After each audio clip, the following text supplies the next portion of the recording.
They do. Like right now, Alan is waiting to go inspect some homes, so good things are coming to him. Actually, I'm waiting to get inside the damn building. Good morning, everybody. Good morning. Welcome to the Legion of Comics. It's Friday. This is the community hangout. That's pretty much the intro. I don't normally intro. We just started talking, but yeah. I do want to go ahead and point out and announce that we are halfway through the month. I mean, halfway through your chance to enter the Ultimate Fallout 4 giveaway. It's a epic giveaway crossover event. As a thank you to the channel members, DJ Links and myself decided to do a thank you by offering an Ultimate Fallout 4, which is the first appearance of Miles Morales, as a little giveaway for those guys. So if you are in the Link Squad or part of my channel membership, it gets you 2 entries into the giveaway. But if you're a member of both, it gets you 5 entries into the giveaway. And if you want all the details on this more than what I mentioned now, be sure to go check out the video with this thumbnail on the channel. It goes into more depth on it and how to enter and when it is and all that good stuff. But yeah, excited about that. Good morning, Mr. Beckerman. Oh, I got to put links and chats. I got to do that. Everyone should go enter that and enter it twice. It's probably the best way to do it. You don't need to enter it because I still need a copy of that book and I'm going to win. So, you know what I'm going to love, Matt Spidey, is when you win that, you get it, and then you crack that slab. That's what I'm going to love right there. If Mad Spidey wins it, we're just going to send him a facsimile. That's messed up. He doesn't like slabbed books. It's really doing him a favor. But I like the book. Yeah, that's why we're going to send you a facsimile. We're not going to leave you holding the bag. So I have a question. What would be the most heartbreaking and greatest way to crack that slab? Like a chainsaw, an axe, or what? What would be awesome? Hammer. Sledgehammer. Yep. A sledgehammer? Yep. Okay. Sledgehammer. I wouldn't do chainsaw because there'd be too many shards of plastic flying everywhere. It'd be probably too dangerous. True. Maybe I could borrow Remy's machete.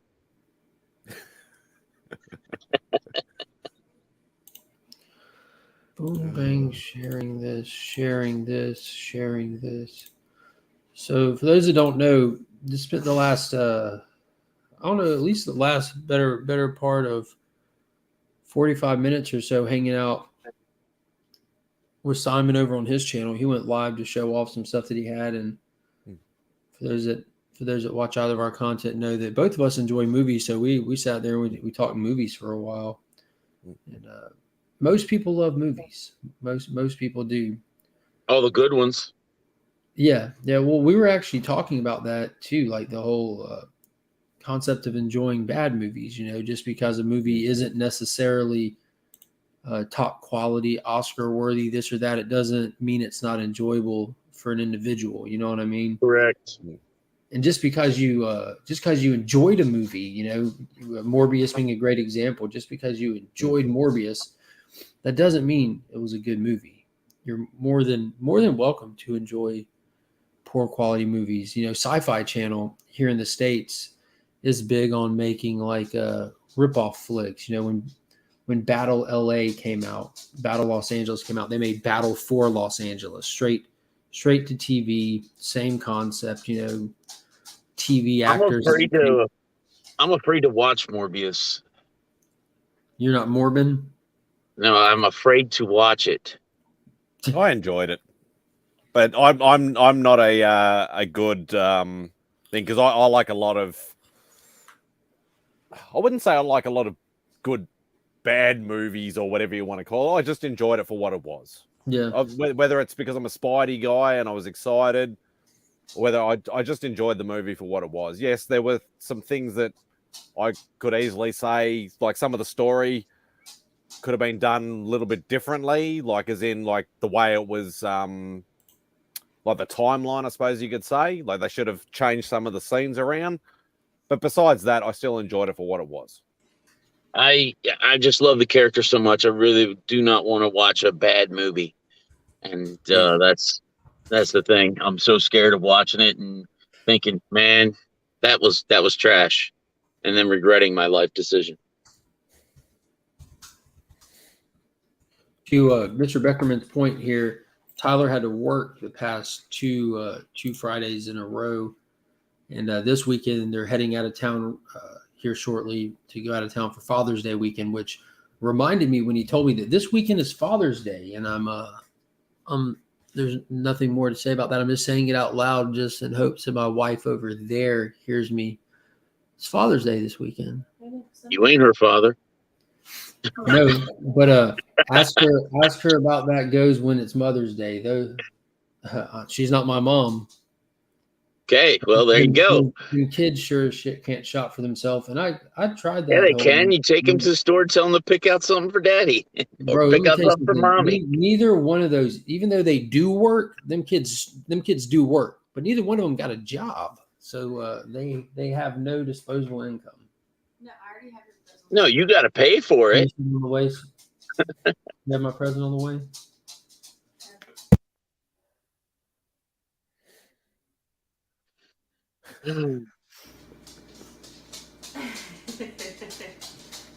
What is going on? Hefe is up in the building. Headquake Jr. I see that he's updated his name on the old Facebook to match his Instagram handle.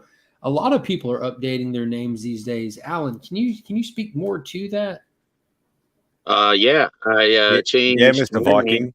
Yeah. I've changed my name to the Comic Viking.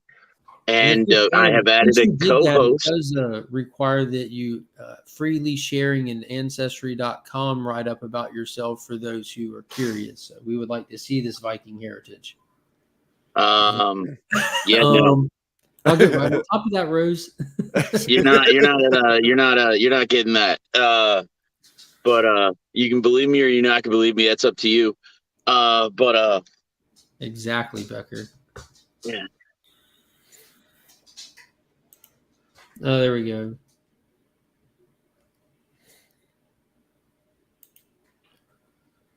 He's got the main account and the backup account.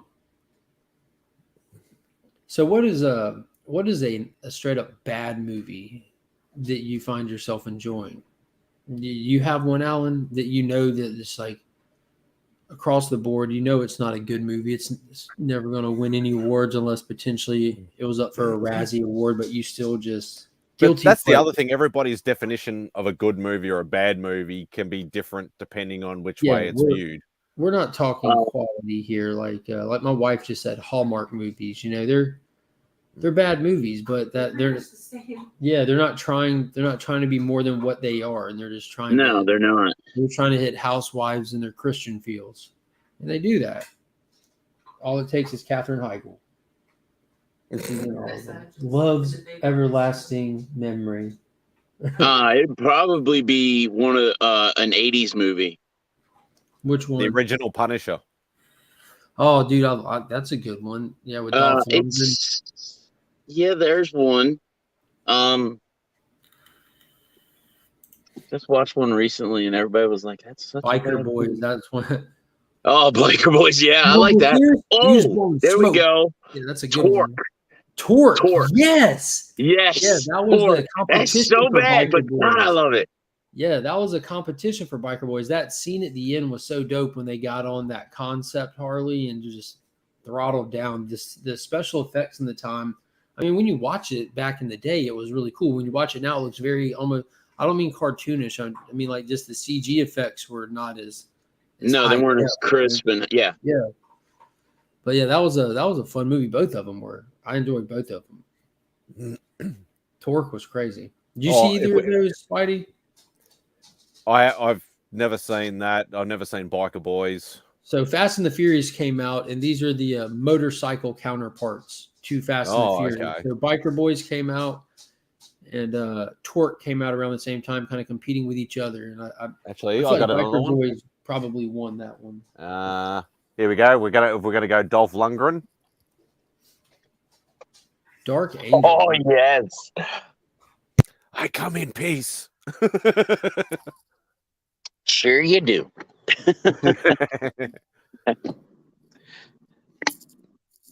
Yeah, that was a cool movie for its time.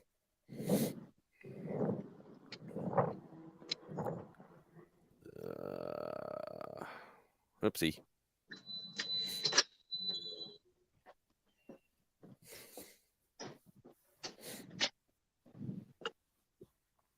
Back to the office.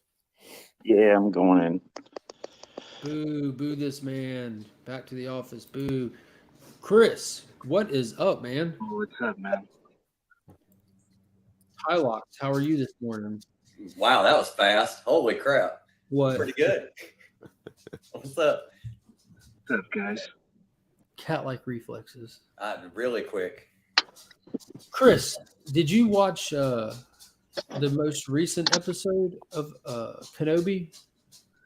Yeah, man. Like, I'm not asking you for you to sugarcoat it. What is your actual critique of the episode? Like your legitimate critique, because there's a ton that can be criticized and critiqued about that episode, but I'm just kind of curious to get your take on it, because you watch very critically and in a lot of detail these things. Yeah. I think what I felt was like this was this Disney property that made me realize that we're all mice in like a maze, and the maze is this.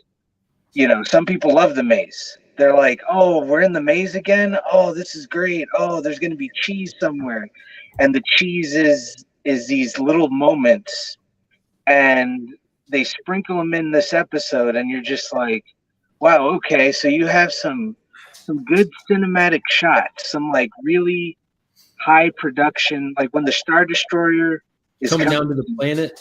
Yeah, that's great shot."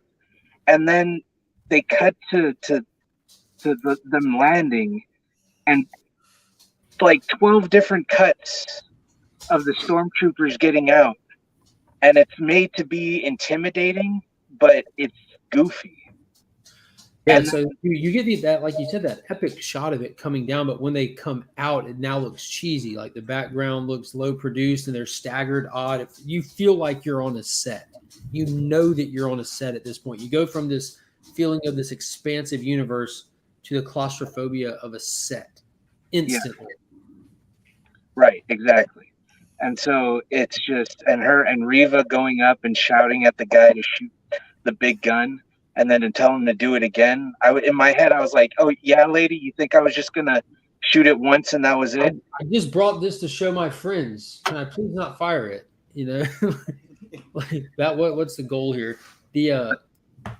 I thought this episode. I compare it to the most recent Spider-Man movie, where the story concept is there in the show, but the execution is lackluster. There's so many problematic moments, scenes, flows to the show and all that stuff, but the fan service of this episode actually outweighed it, making this episode for me highly enjoyable, just like the most recent Spider-Man movie was. Right. From just like a straight up movie standpoint, just overly critiquing it, Spider-Man had tons of faults, but none of it mattered by the time you got through all the home run fan servicing they did. It wasn't just like blanketed, wasted, tossing out fan service. It was pointed. It was intentional. It was smooth. I mean, God, dude, Vader was something. Yeah. But it's unfortunate that we saw these actions from a different character first. It wasn't like this is the first time we're seeing someone do this in Star Wars. It's been seen. Yeah, I bring it back to what I said with the mouse and cheese. It's just, there's all these cool sequences, but they don't have any substance to them. Like when she's talking to Obi-Wan about, oh wait, are we going into spoilers already? Has everybody seen it? I haven't seen it. Do you care about spoilers? Yeah, you can go for it if you want. Oh, okay. All right. It's been out for a few I'm probably days. about to watch it once I get off here anyway, but it's not gonna hurt my feelings. Oh, okay. Well, okay. So We can skip spoilers. We can beat around the bush. yeah, we can beat around the bush. We can beat it. It's not hard. It's not a big bush. That's part of the critique of the show. It's a very small bush. I'm I like I don't even know if there's even a shrub there at this point. Yeah, just a shrub at best. But yeah, no, man, it was a weird episode. It was a weird. I was very conflicted while watching it because it's like every time I think that it's like, all right, we're good with the dumb stuff, right, guys, right? Oh wait, no, we're still doing it. Okay, I got one more in there, and then they give me one more extra right in the old kidney bag, and I'm like, I'm peeing my pants. What is going on? And so yeah, that's pretty much my feelings on this. I don't know how the last episode's gonna be, if I'm being completely. I will say one thing, like the one of the things that just got me, like, I was over on this episode, and like I was in it to win it from jump when we get a flashback scene. Yeah. And I think when they did it, I think they unintentionally shot themselves in the foot, because one of my big critiques about the Disney era of Star Wars, it really showed like you have some legacy actors here from the prequels. These guys were properly trained to play as Jedis. Yes. And it shows that whatever they learned on the set 15 plus years ago, they still got. And because they weren't even going hard, they were just kind of chilling, doing their thing, and they outclassed everything that Disney has put into certain kind of fights. Like, it's like, dude, look at these guys move. Look at them. I'm talking about lightsaber fighting. Look at these two go at the lightsaber. Just look at them, and they're not. It's kind of a low bar you're setting there, though. That is. I mean, like, we had one movie, and that was episode 9, that had semi intense lightsaber battle. And I don't even want to say the fight was intense. The characters in the moment were playing intense moments. Yeah. But these two, just watching Obi-Wan and Anakin practice drilling, sparring with each other, you're like, bro, y'all can't show this anymore. You're literally showing how bad everything y'all are doing is, because these two clearly remember plenty from their choreography lessons over the years, and they're bringing it to your platform and making y'all look like shit, because they're still going, like, just doing their thing, going behind their backs and turning. I'm like, bro, like, it's an art form that in this universe, like, wielding a lightsaber is an art form. That's why they don't carry guns, you know, like they're better with a lightsaber than you are with a gun. And they just had me pumped just watching them go. I'm just like a kid again. Like, it was cool. Yeah. Yeah. Get him. It was that was cool. That was really cool. God morning to you too, brother John. God morning to you too. Brother John, what's up, man? E-Man is in the building. What is up? What is up? Throwing those channel emojis. I love it. If you're a channel member, do not forget that you have the option to throw channel emojis all over the place. I got to put some more in there too. We have access to you only get so many, but as you get more channel members, you get more up into a certain number. But I've always have more available to me than I use. It's hard to come up with them, to make them and format them properly. Kind of funny, prequels and sequels can't measure up to OG from 40 years ago. I don't necessarily agree with that. I think the nostalgia factor is you can't measure up to it. But the nostalgia is your measuring stick. Like, I think that the prequels did a good job. Yeah. They're all God's mornings, I suppose. Yeah, and this here's God Country. That's fair point, John. Fair point. It's odd not to see the comics behind Mark. I feel the same way. I feel like new comic room will be epic. So yesterday is the first day that I brought any collectibles into the house. I brought one short box I have just as new. I pick up new books like from like this week, pick up my new books just to have something to put it in until the actual stuff gets here to file them. But yesterday I brought over another short box that just sits out next to my setup at the old house, which is my Tales to Astonish and Hulk run. Because I keep that out next to me because I'm always picking up one or two here or there, when I'm hunting that run. So I have that run pulled and separate. But yesterday I went and stripped that wooden shelf that has like the hot toy on it and the comic on it. I just got it in there. That's the hot toy in the shelf. We still got. This will be the last room we set up. It's going to be like the game play room, but it's also going to have the filming corner in it. I'm excited for it. It's going to be pretty much. I think I'm just going to move over the setup I had for the most part. Like I'm going to pull my shelves off the wall that me and my brother made and put up there. Put the slabs on. Let's go from there.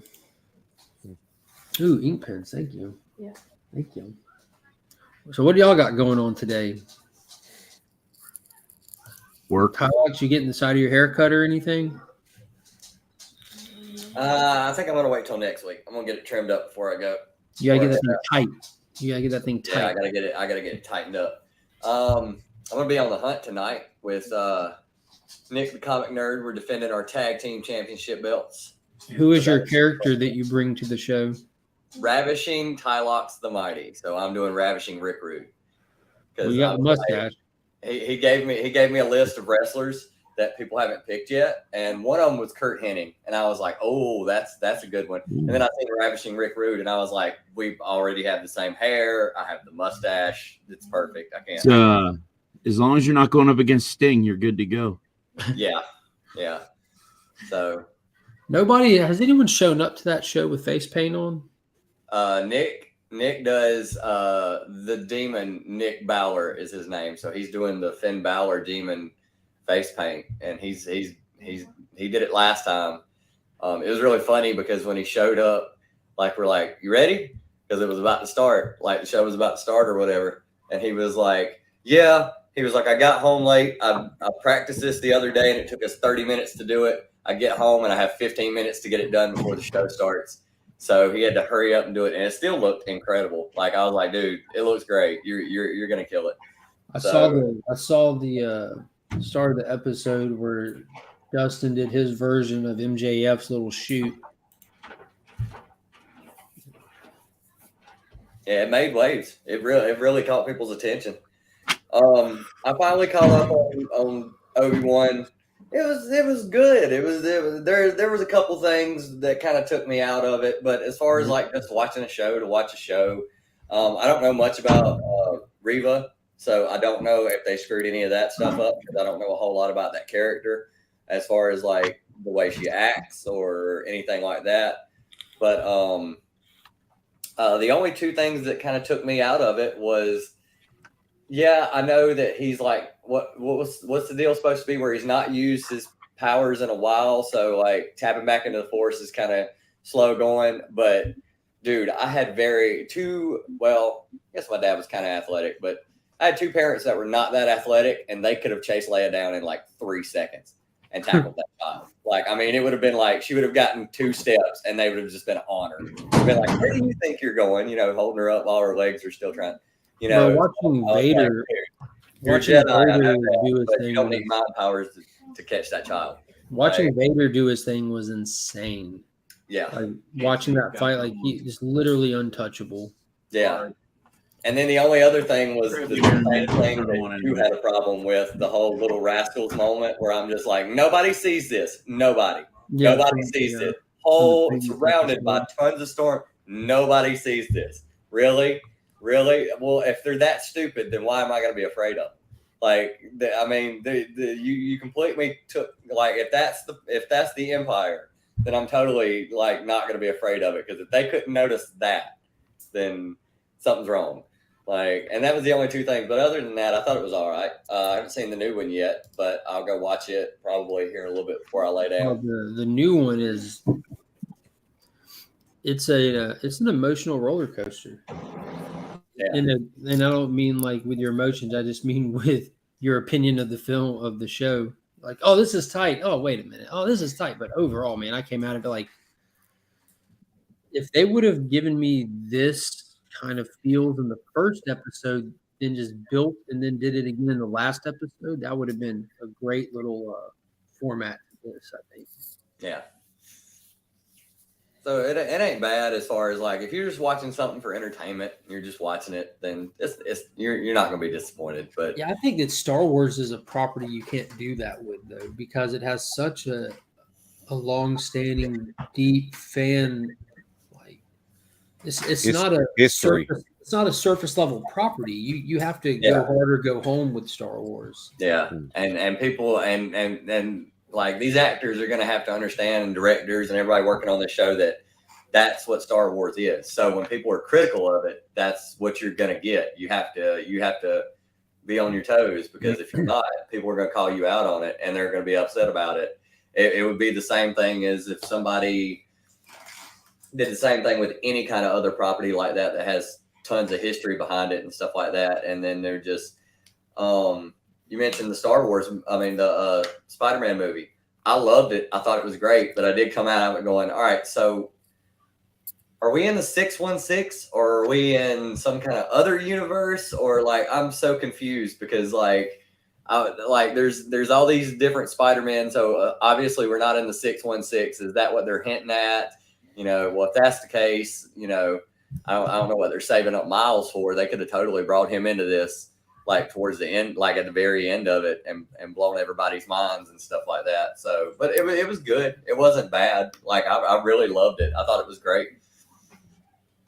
He plays Peter, and he plays Spider-Man very well, I'd say. So I really can't complain about it.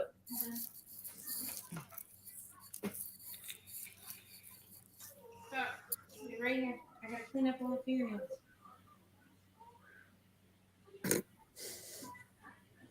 What'd y'all pick up this week to read? I know Mad Spidey got some back issues in, right? My books will be in today, but I'm getting Powerbomb, the Daniel Warren Johnson thing that's coming out, and getting that definitely. Do you order yours? Like get them shipped to you? Yeah, I get them shipped to me. I order through it's a brick and mortar store in Durham, North Carolina, but they also do online orders. So why do you go that route versus going to the store?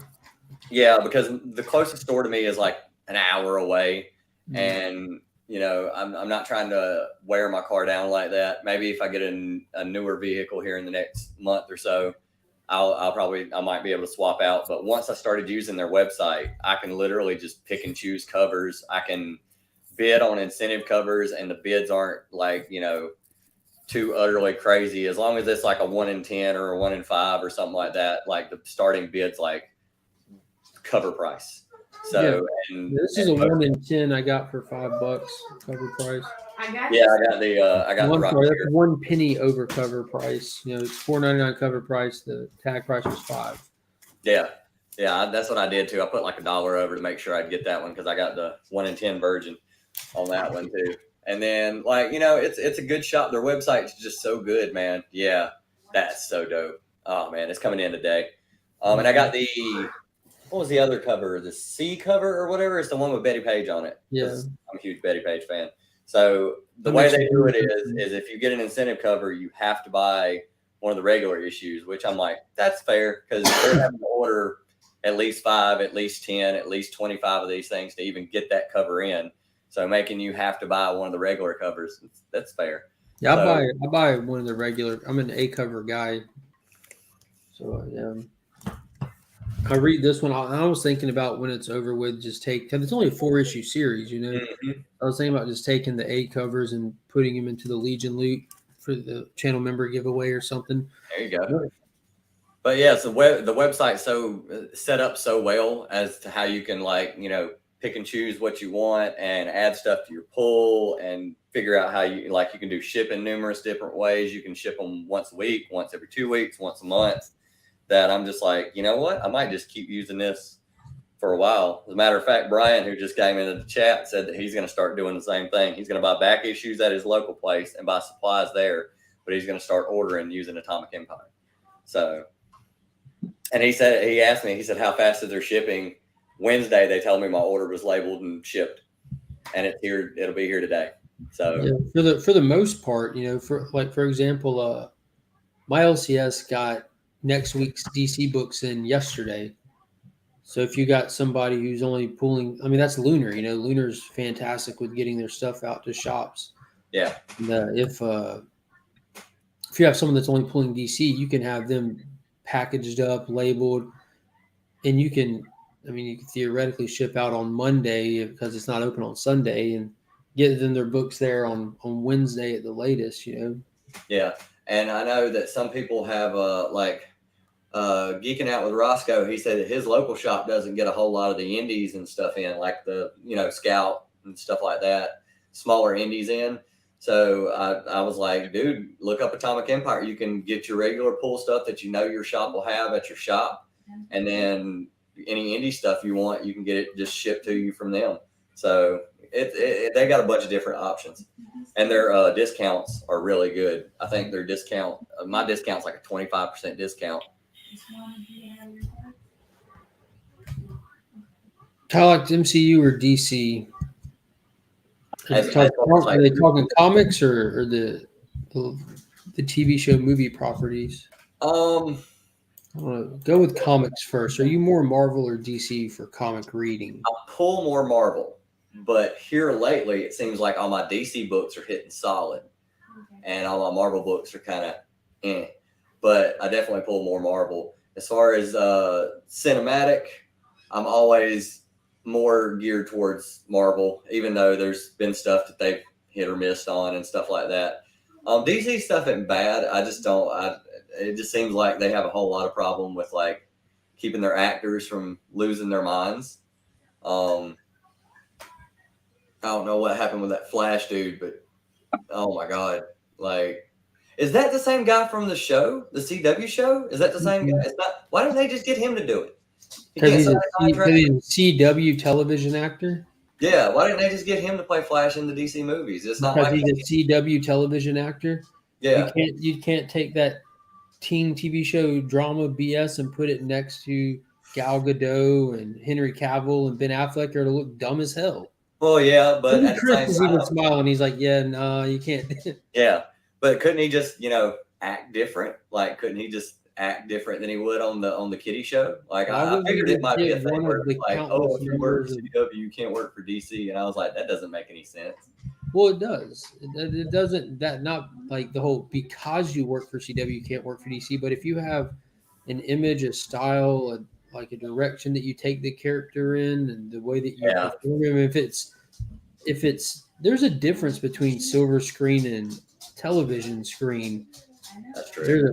There's just a style of quality difference. I mean, like if you go back and watch George Clooney on ER, he was acting beyond the means of that show, and he wasn't even acting to the level that he got to going to the silver screen. You do have to up your game. Just because you made it to General Hospital doesn't mean that you're going to be an Oscar nominated actor later in life. That's true. I just never understood the people heavily pushing for Grant Gustin to take over Flash. I'm like, don't y'all want something good? They got to find a guy now. Now dude's screwed up his whole life. I think that the fan cast or the rumor that went out of Dylan O'Brien potentially being one of the people on the short list isn't a bad one. I remember Clooney on Facts of Life. Well, you take the good, you take the bad, you take them both, and there you have the Facts of Life. Yep.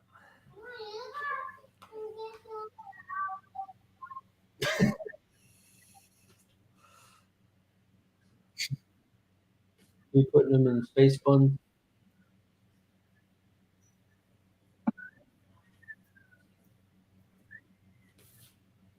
What do y'all got on your to-do list for today? Today's stacked for me. Oh, yeah, what are you doing? I got the hunt, and then directly after that will be work. You work night shifts? Mm-hmm. I need to go see my dad at some point. Well, is that this week or next week? That's next week. I might go see him next week because it's his birthday next week. So I'll probably do that. Is he close by? Yeah, he's pretty close by, but at the same time, I've already got work and everything going on. So okay, because I'll be off on his birthday, so I'll just go see him next week before I head out for the con. I'll probably go see him Wednesday. Take him out to dinner, check in on him, see how things are going for him. Week today. It killed us as kids, man, because like it was Father's Day, we got him a gift for that, and then like the next week was his birthday, so we had to get him a gift for that too. So it was just like, and it was really funny because at the beginning, yeah, Mom was paying for everything. She's like, yeah, pick him something out. But once I started getting allowance, they were like, oh no, you have to buy him something now. Like, okay, and so I would buy him something, whatever I could afford. Thought he might like. Nice. Hey, you got that from Hoarder's Side. Nice. I saw him in the chat. So, bro, about a year ago, Scott sent me some stuff, and included in it was one of those with Finn's name on it. At the time, my 2-year-old. He's sending custom switchblades to 2-year-olds. What does that one say? Arachnids go Troppo. Sorry, gone Troppo. What does that mean? Well, Spider-Man gone Troppo. Which I still find it funny because technically this is actually illegal here. Switchblades are illegal in Australia. But I don't care. God, Matt Spidey, you just broke the law. That's right. No, Scott technically broke the law, not me. There you go. You just showed up. And I'm just surprised it got past customs. That's crazy, yeah. It's probably because there was so much stuff packed in that box of everybody sending me stuff that it just got missed. And it's only very small too, so. But I love it. It's the my new instrument for opening up boxes and stuff that I get delivered. So Nice.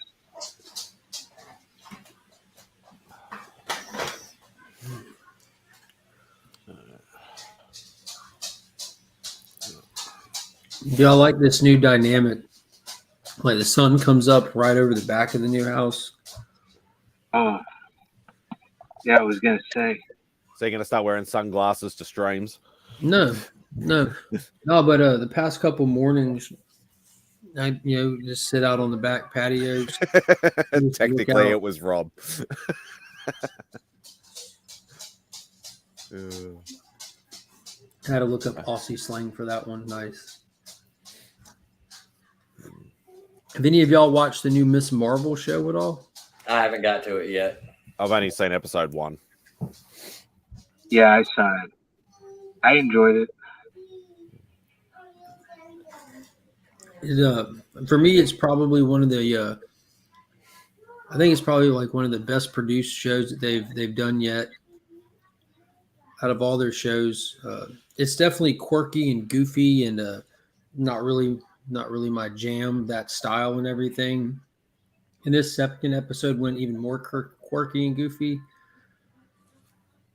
So I'm not really digging it, but I don't think that's a slight against the show. You know what I mean? It's at that point, it's literally just a preference thing. It's just not your thing, sort of thing. Yeah. But it hits enough and I'm curious enough to watch it. I had a really struggle bus through the second episode. Like kind of like those moments that we talked about with Star Wars that kind of just take you out of it. There's a lot of them, but it's kind of their shtick for the show. So it's not like they're being inconsistent with what they're trying to do. It's just that's the shtick. Yeah. I see it. Like kid hanging from a roof about to fall to his death. She runs and gets dressed before going up there to save him. That was awesome, man. That made me laugh. Yeah.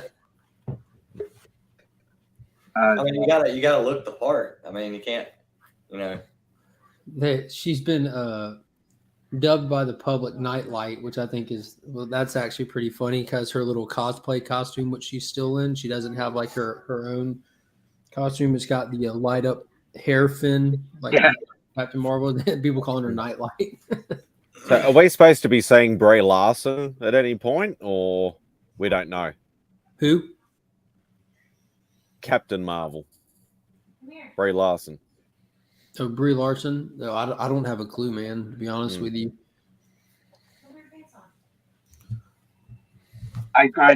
It'd be crazy if she didn't have a cameo. Something. I suppose it just depends on whether they could afford her or not. That's true. Like, not saying that Disney, hasn't got enough money to do it or not, but they might have been, given a select budget and she might have asked too much, so they wouldn't be able to. I wonder if she can ask anything or not. She might be contractually bound as is. That's how a lot of them are in for X number of appearances kind of thing for this much money.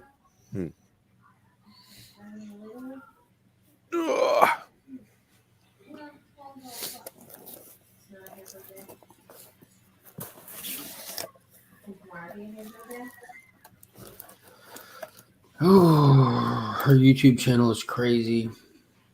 Whose YouTube channel? What, Brie Larson has a YouTube channel? Good morning, DJ Links. Don't ruin anything by adding her to the show.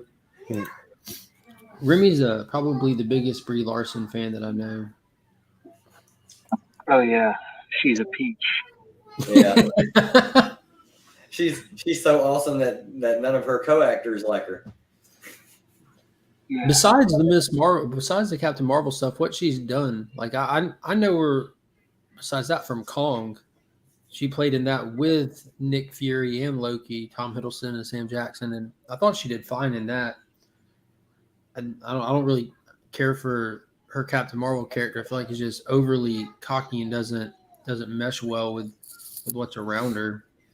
Yeah, I don't really care about her feet. So I was about to say it meshes well with her real life personality. yeah. Scott Pilgrim, she was great. Who did she play in Scott Pilgrim? I haven't. She played haven't seen it. The ex. I can't remember the character's name, but she played the ex of Scott Pilgrim. The singer, the popular. I kept thinking Ramona Flowers, but that was the current one. Yeah. I was about to say it's been a that minute. was Mary Elizabeth Weinstein or something like that. Weinstein. Yeah.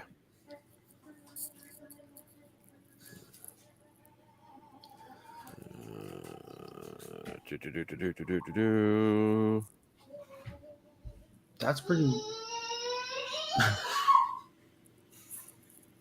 That's pretty much all I got. We're slow pace today. Yeah. It's a slow Friday. Those are good every once in a while. It's a short Friday for me as well. She's a great actress. The Captain Marvel character just sucks on screen and on the page.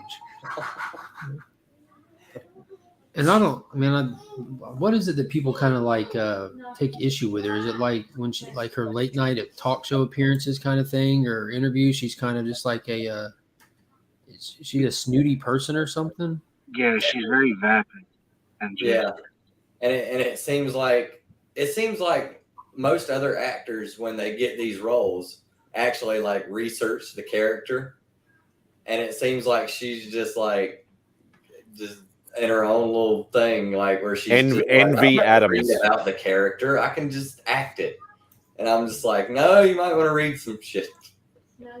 Envy Adams was the character name, and her feet aren't something to write home about either. Oh yeah, like so. Remy Q over on his channel does the Tootsie segment, and he brought her Tootsies to the table, and it looks like she has this hand actually does it, but she has toes that do like that. Yeah, like one rogue goblin toe that kind of does its own thing even. Oh, maybe that's from years of cramming them in heels.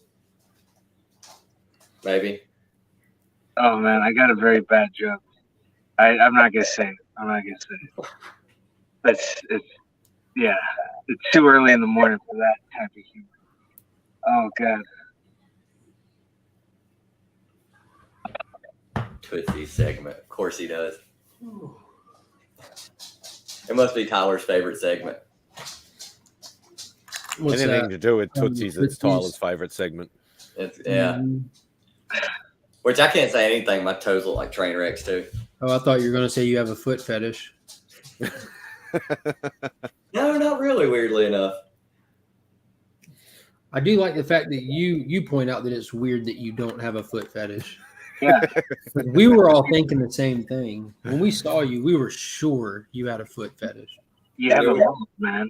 Like that kind of comes with the mullet. You know, you like the feet, dreads. You know, Natural light. You drink natural light. No, I actually thought he'd be more of a hand fetish sort of person, saying that he's a muso and actually, hair and Oh, like Curveball, but it's I'm only his own hand. I'm a fan of the big curly hair, like the early '90s, late '80s, big curly hair thing. I didn't know they had curly hair. I thought they just had like solid hair from the whole can of hairspray they used every time they frizzed it out. Or Soul Glow. Soul Glow. There you go. Like that's probably why I like She-Hulk so much, because she has like the big curly hair thing going on. Mop.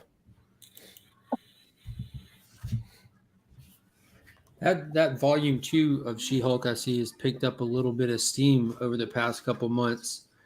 I guess it's cool seeing that natural progression when stuff gets hot. How the actual book, like the key book to have of a character, it started hot, but it gets hotter. So everyone who's in like a different budget range heats up that secondary book, and seeing that sensational volume, the sensational She-Hulk #1 just start climbing has been pretty fun to watch. I'm glad I picked up my She-Hulk one about 6 months ago.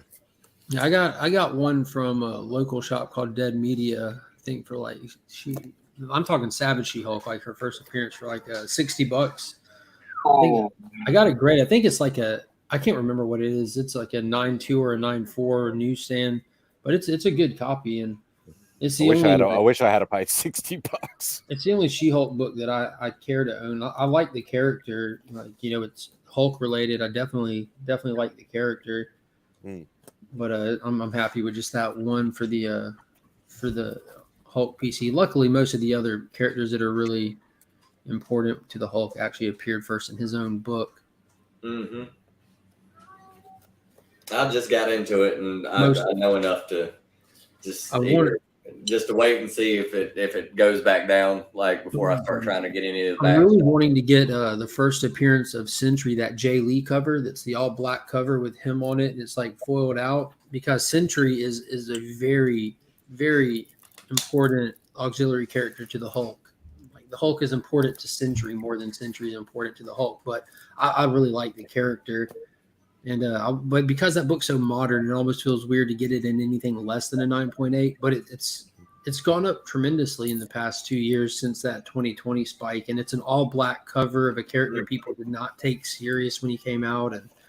But I loved him from the minute he came out. Like when he showed up in New Avengers and started doing his thing in there, I'm like, dude, this is nuts.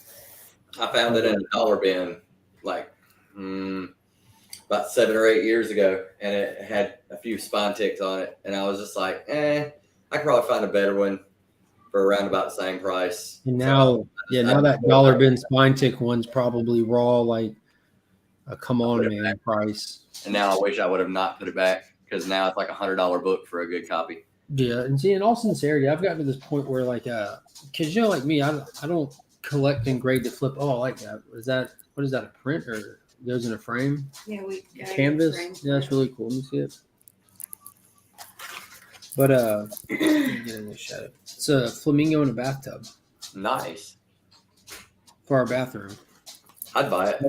But I'm not like somebody who gets books professionally graded for the sake of flipping them. I wanted to do it for presentation purposes and stuff. I like to get them out and show them off, and it feels nice to have nice things, kind of thing, Yeah. But when I started ordering those comic skins, the same holders that EGS uses, and just getting Chip to mock up labels for me how I want, I'm just as happy, if not more happy with that, because I can present them the same, because that's the overall thing I wanted to be able to do, is pull these books out more often and put them up on a display. And the fact like that. Yeah, but without a crappy label. Yeah, get rid of that. And like nothing against EGS. I don't like their labels at all, the gradients, and I don't like that. Like I think Tony, it would serve Tony well to take more pride in his own logo. Like just a little black circle with EGS on there looks really off, especially if you're doing like a custom label that doesn't have black on it, or if you're using a blue label. Is that like in the back of it? That look like, I know the back's not really much, but that looks. But you see the stamp. You see the stamp on the back or the sticker. That should be on the front, not a black circle. I am deeply apologetic, sir. Yeah, I was wondering if you were coming in all sincerity. Yeah, no, nothing like you better be here, nothing. But I was just it's one of those weird things. What happened was I was sleep out here in my recliner for this show, right? So I can get up without disturbing anybody.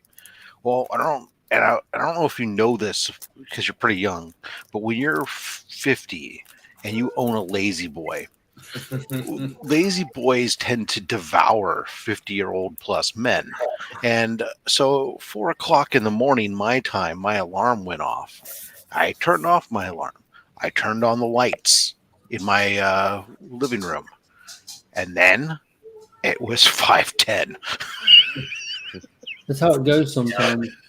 Dude, in all sincerity, that's why I get up at 3-something in the morning sometimes, because if I wake up before my alarm and it's within like an hour or so to my alarm's going off, I know if I go back to sleep, I'm going to somehow, for some whatever reason, sleep hard. Like I don't necessarily sleep hard through the night. Like I can wake up my alarm, but if I put myself back to sleep for extra sleep, it's over with. My body goes into coma mode. I didn't put myself. I just never had a chance. I try turn on lights, reach for the lever. Done. Yeah. All I can say is I'm batting 2 for 2 at the moment. I go on my stream, I mention Tales to Astonish and Hulk, Mark appears. I grab myself a coffee, and then Rob appears. Oh, here, let me turn my mug around then. Yeah, there we go. It's really funny when people walk around my house. They see this room and they see all the nice stuff I have in here, and then they see my lazy boy, and then they see everything else, which is just, I mean, it's not really expensive stuff, and they're just like, so the only thing you care about is your comics and your chair. And I was like, that's the only things that matter.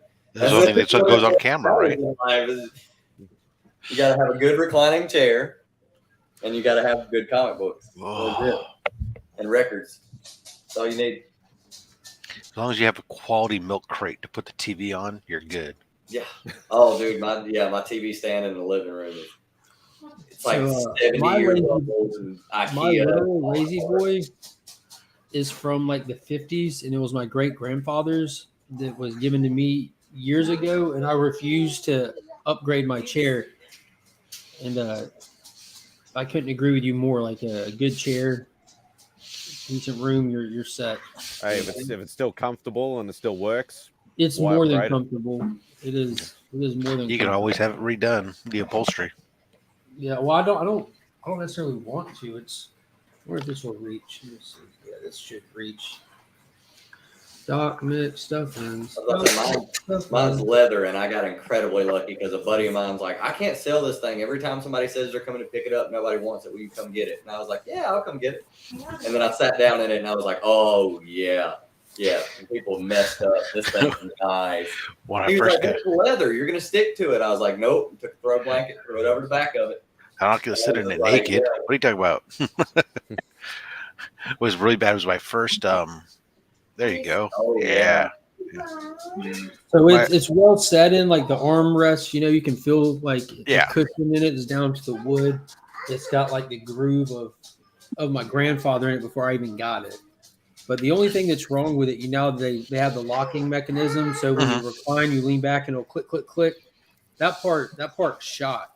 But it makes it even more enjoyable because you lean back, but I can lean back and have one knee up kind of thing and just have my foot moving and put a slight rock to myself. So I can literally rock myself laying down slightly. And I can't beat it. That's just end all be all for me. Yeah, no. So anyways, yeah, that was why I'm late. Sorry, boss. Dock my pay. Well, dude, speaking of your pay, you do have controls on here, right? Yes, I do. Okay, I didn't remember who had what last. Because I That's suck why I feel suck bad at about not. maintaining this stream while I'm here. I really do. Yeah. I appreciate having someone else. You have here. in your defense, you sometimes have a few distractions running about. Yeah. I was actually half expecting to come on and find Alan and Digger Jim here instead. Alan was here. He's on was? and off while he works. Yeah, he started the stream with us.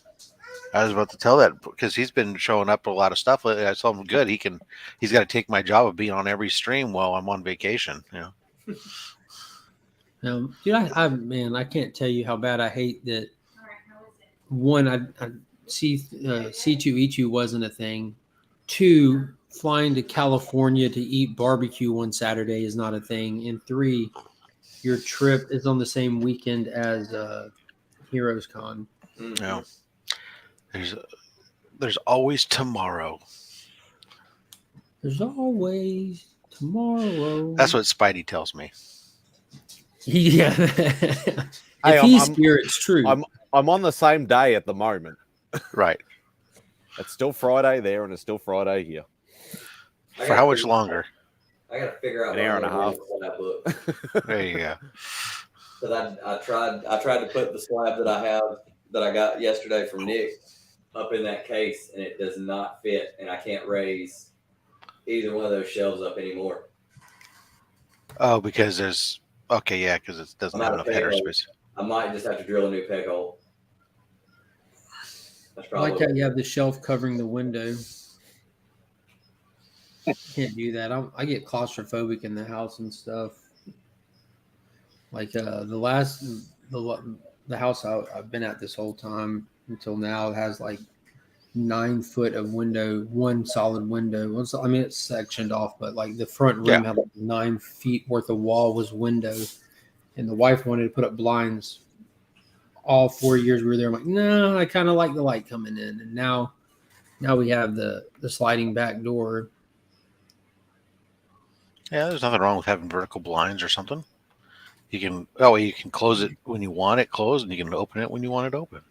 Yeah, but like I never want it closed is my point.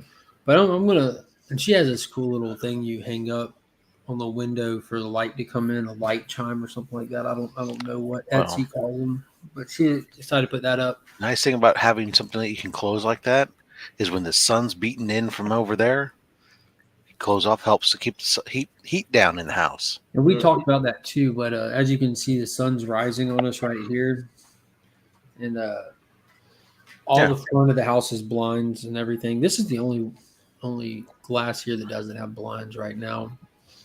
We'll probably put something up. We're actually here. You know what I mean? The last house we knew was a rental house, and we weren't sure how long we were going to be there. The time we were there, we really weren't committed to anything in it. You know, that makes sense. I mentioned to you before, we hung pictures in one room, and it was a dining room, and it was just it was basically just art pieces that my brother did one, my oldest did one, my wife had a Father's Day thing done for me that were just hanging in there, kind of thing, and so we've already started hanging pictures here, which we haven't hung pictures in the house since we've been married at this point.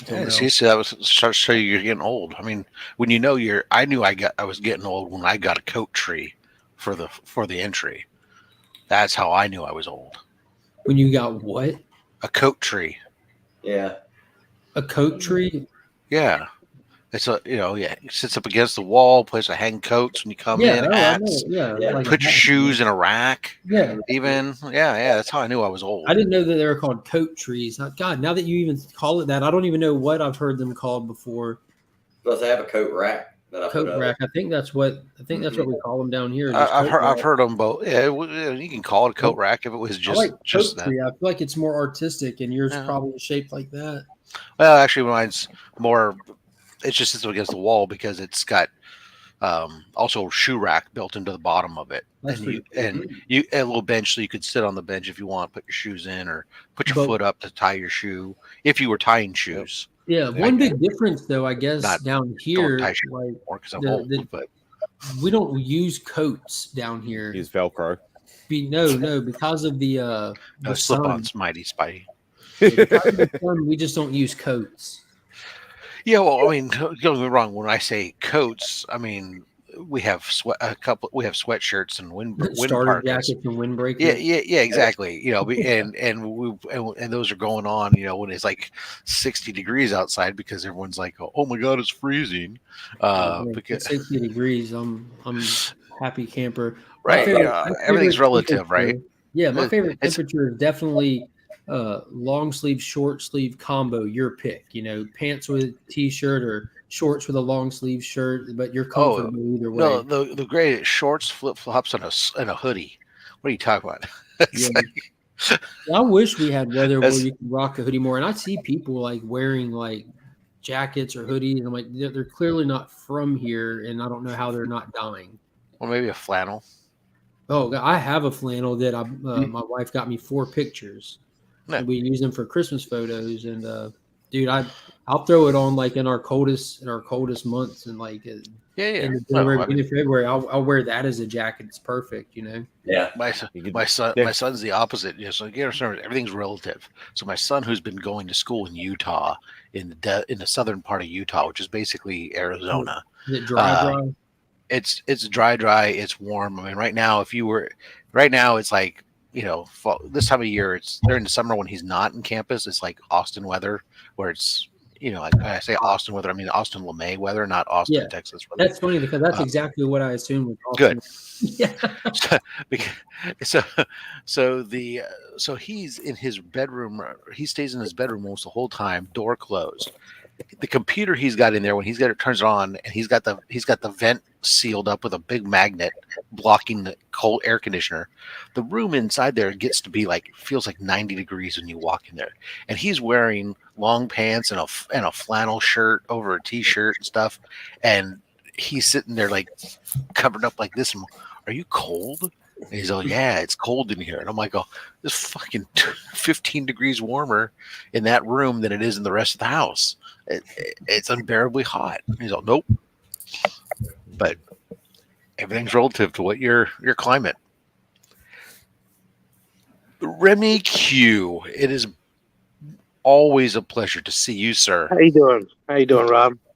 Well, you know, now that you're here, I can honestly say I'm better. I feel more complete. I'm glad to hear it. And you know why I feel wonderful complete. Friday. Yeah, it is. Look at me. I'm not even wearing my own gear today. I'm sporting that guy that you told me about, that Mr. DJ Lynx. He's an amazing fellow. Dude, I told you, I joined the Lynx squad, and like you said, it changed my life. All of a sudden, there's another shirt in my closet. There's a better looking sticker on my rack. And now you hear this shit? The dude's going to give away a UF4. It's unbelievable. It's unbelievable. He's going to give it away to me. Could be, but you'll crack that bitch. And that's what Alan. That's what he said at the start of the stream. He's like, I want Spidey to win it just to watch everybody's faces when he cracks it on camera.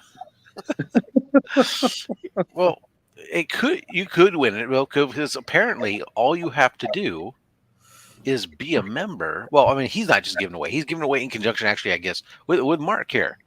Mm-hmm. So all you have to do is be a member of either the Legion of Comics or the Link Squad, and you get entered in this thing automatically. Oh, really? That's ironic because I just joined both channels. That's amazing. Well, that's the thing, Kylox. If you apparently you get, yeah.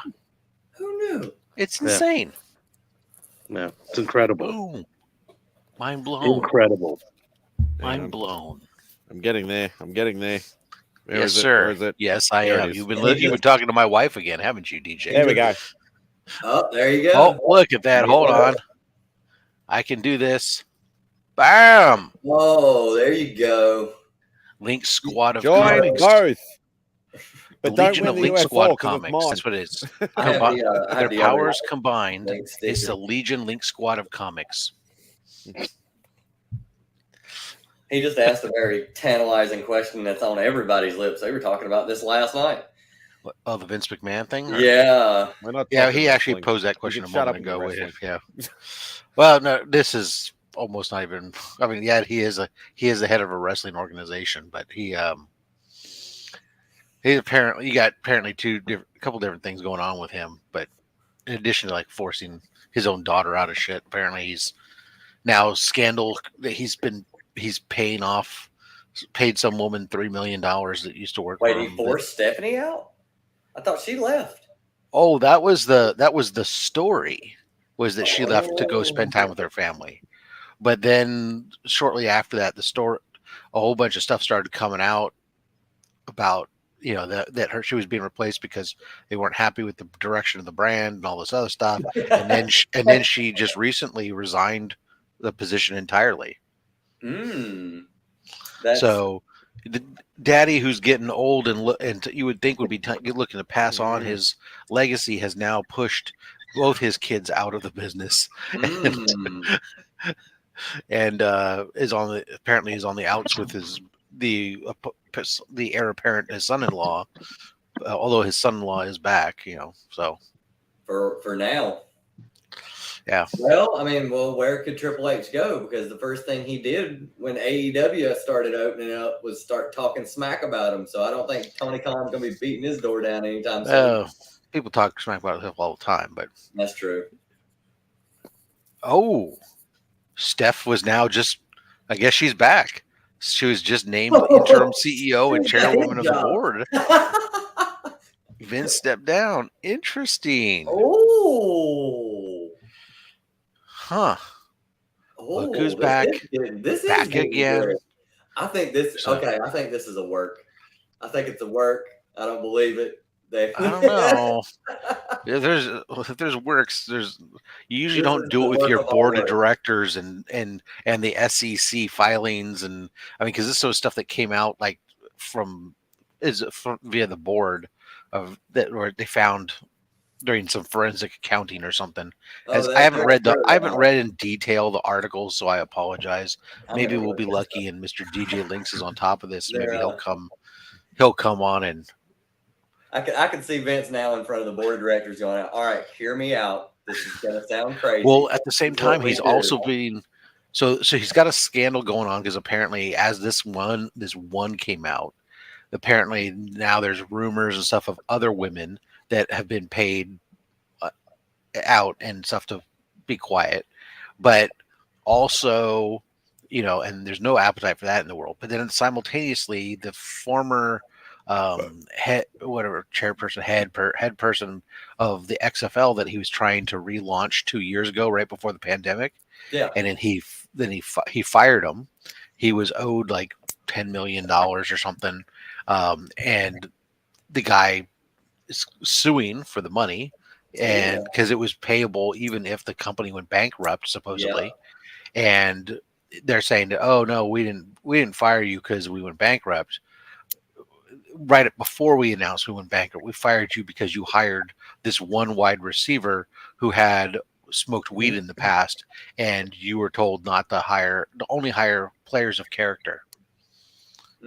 So, because one guy got cited for doing weed, we're justified. Rob Van Dam.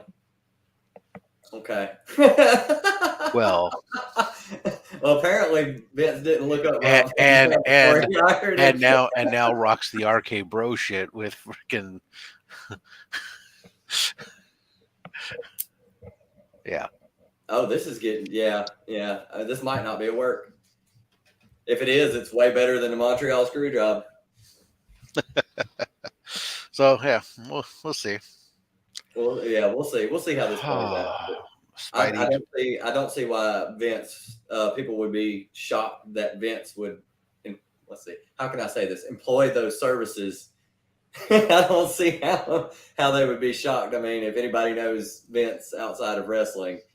Well, I mean, and it's so well timed considering that there was just the promo 3 weeks ago, whatever, by Deeb over on AEW, where she was going off on how she had all the stuff that she had to endure and how she had boob job and everything else in order just to get hired over there. And who? Sasha? What's her? I'm forgetting it. For Sandra Deeb or Sarah Deeb. She's over on AEW. She's doing the gimmick where she's like this. She's just beating up on people. She's like the professor of whatever. She's an older wrestler, but she goes out there and she'll like, just basically school all these new kids and just completely kill them. I forget what her first name is. I know it starts with an S, and I feel bad. There's only so many S names. Yeah. But last name is Deeb, Deeb, I think.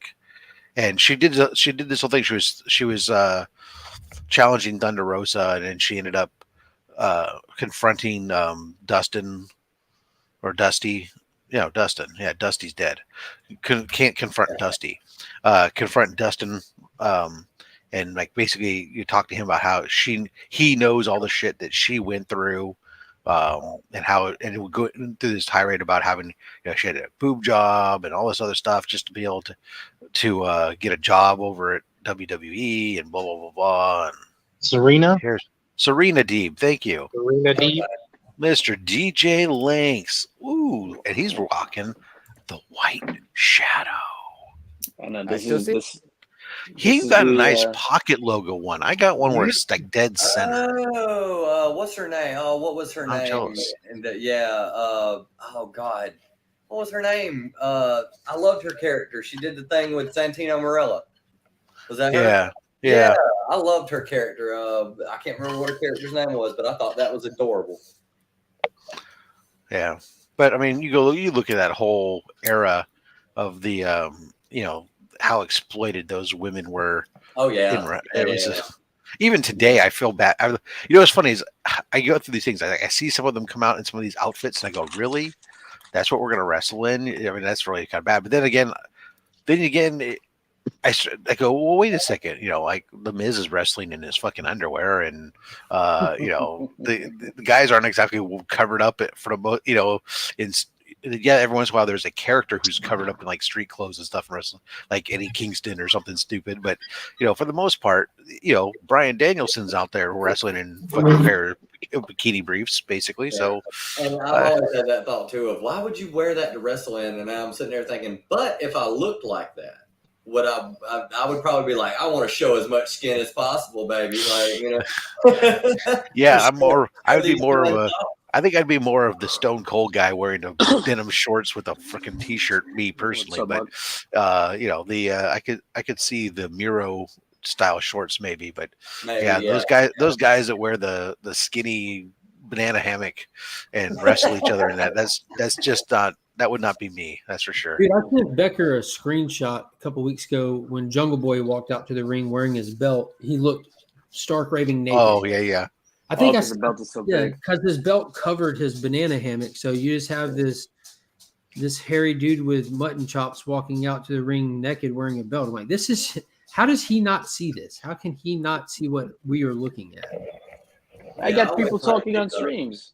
I always like the tights, like the full tights. Like, Sting wore the full tights. The Hardys wore trip pants and stuff to the ring. I mean, I like what Wardlow I never wears. understood the Steiners used to wear back in the day, the singlets and stuff. Singlet, yeah. I mean, I don't understand why Jeff Hardy always used to have the towel dangling from the fucking back pocket and shit. They're always wrestling, and I was like, so he can wipe the sweat off.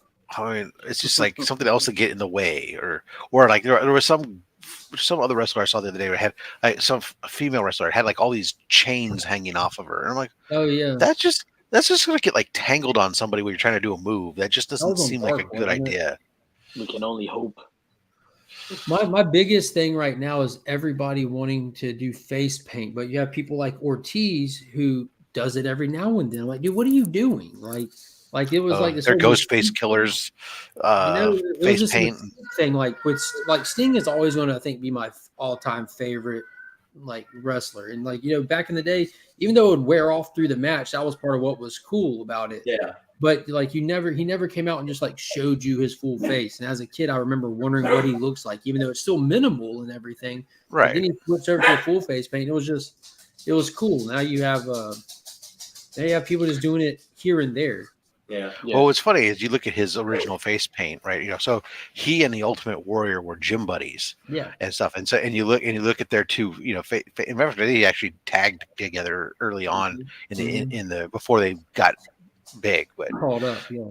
so it's kind of funny when you think about it. You see how close they're, similar to those. You go, oh, okay, I could see that, but even back when they first started and they were the Blade Runners. Mm-hmm. Yeah, they just basically had just like or like eyeliner before he became the Dingo Warrior. Oh my god, the Dingo. No, I just wanted to hop on real quick to talk about the Stephanie McMahon thing and and Vince. Brief us. Yeah, because I missed all this. This just in from the Wrestle Desk. Mr. DJ Links is here. Welcome to Wrestle Talk News. No, so apparently it was found out because he was having an affair. So whatever, it's whatever, blah blah. But like you said, Rob, it was because of the forensic accounting. So what happened was the woman was brought in, hired in 2019 at $100,000. And all of a sudden out the blue, she got $100,000 raise, not even the $3 million, $100,000 raise. So her salary, like within a few months, became $200,000. So they're like, wait, what? And that's when her and Vince were having the affair. Her and Vince and John Laurinaitis. They were sharing her, quote, like a toy. So she was spit roasting. Maybe. in the oldest, nastiest spit roast ever. Well, sometimes the meat's a little old, but Yeah. So then, Mark had pointed out in the comments that they're going back and they're looking at all his NDAs, and obviously it's a pattern of behavior, but it wouldn't have happened had he just use his own give her a account. Raise. Use the company money though. That's what I'm saying. It wouldn't have happened. It wouldn't be an issue had he used his own account. I wonder if when it started. I wonder if when it started, if it started before he took the company public, or if it. Oh yeah, this is well before then. So she was hired in 2019. Yeah. Okay, no, this is after it's been public. After, Okay. Yeah, after. Yeah. He's just used to being his king of his own little world and do whatever he wants. Been doing this during the Attitude Era, and he would have been. He's all Vince McMahon. I do what I want. I'll do what I want. I think it's kind of funny. I've never thought about it, but like take this situation or any situation where legal paperwork is filed because there's NDAs that these people willingly signed during these settlements and everything. But what is the legal allowance for a third party to come in and look at an NDA and then share that information publicly? It kind of makes they're not a part of the NDA.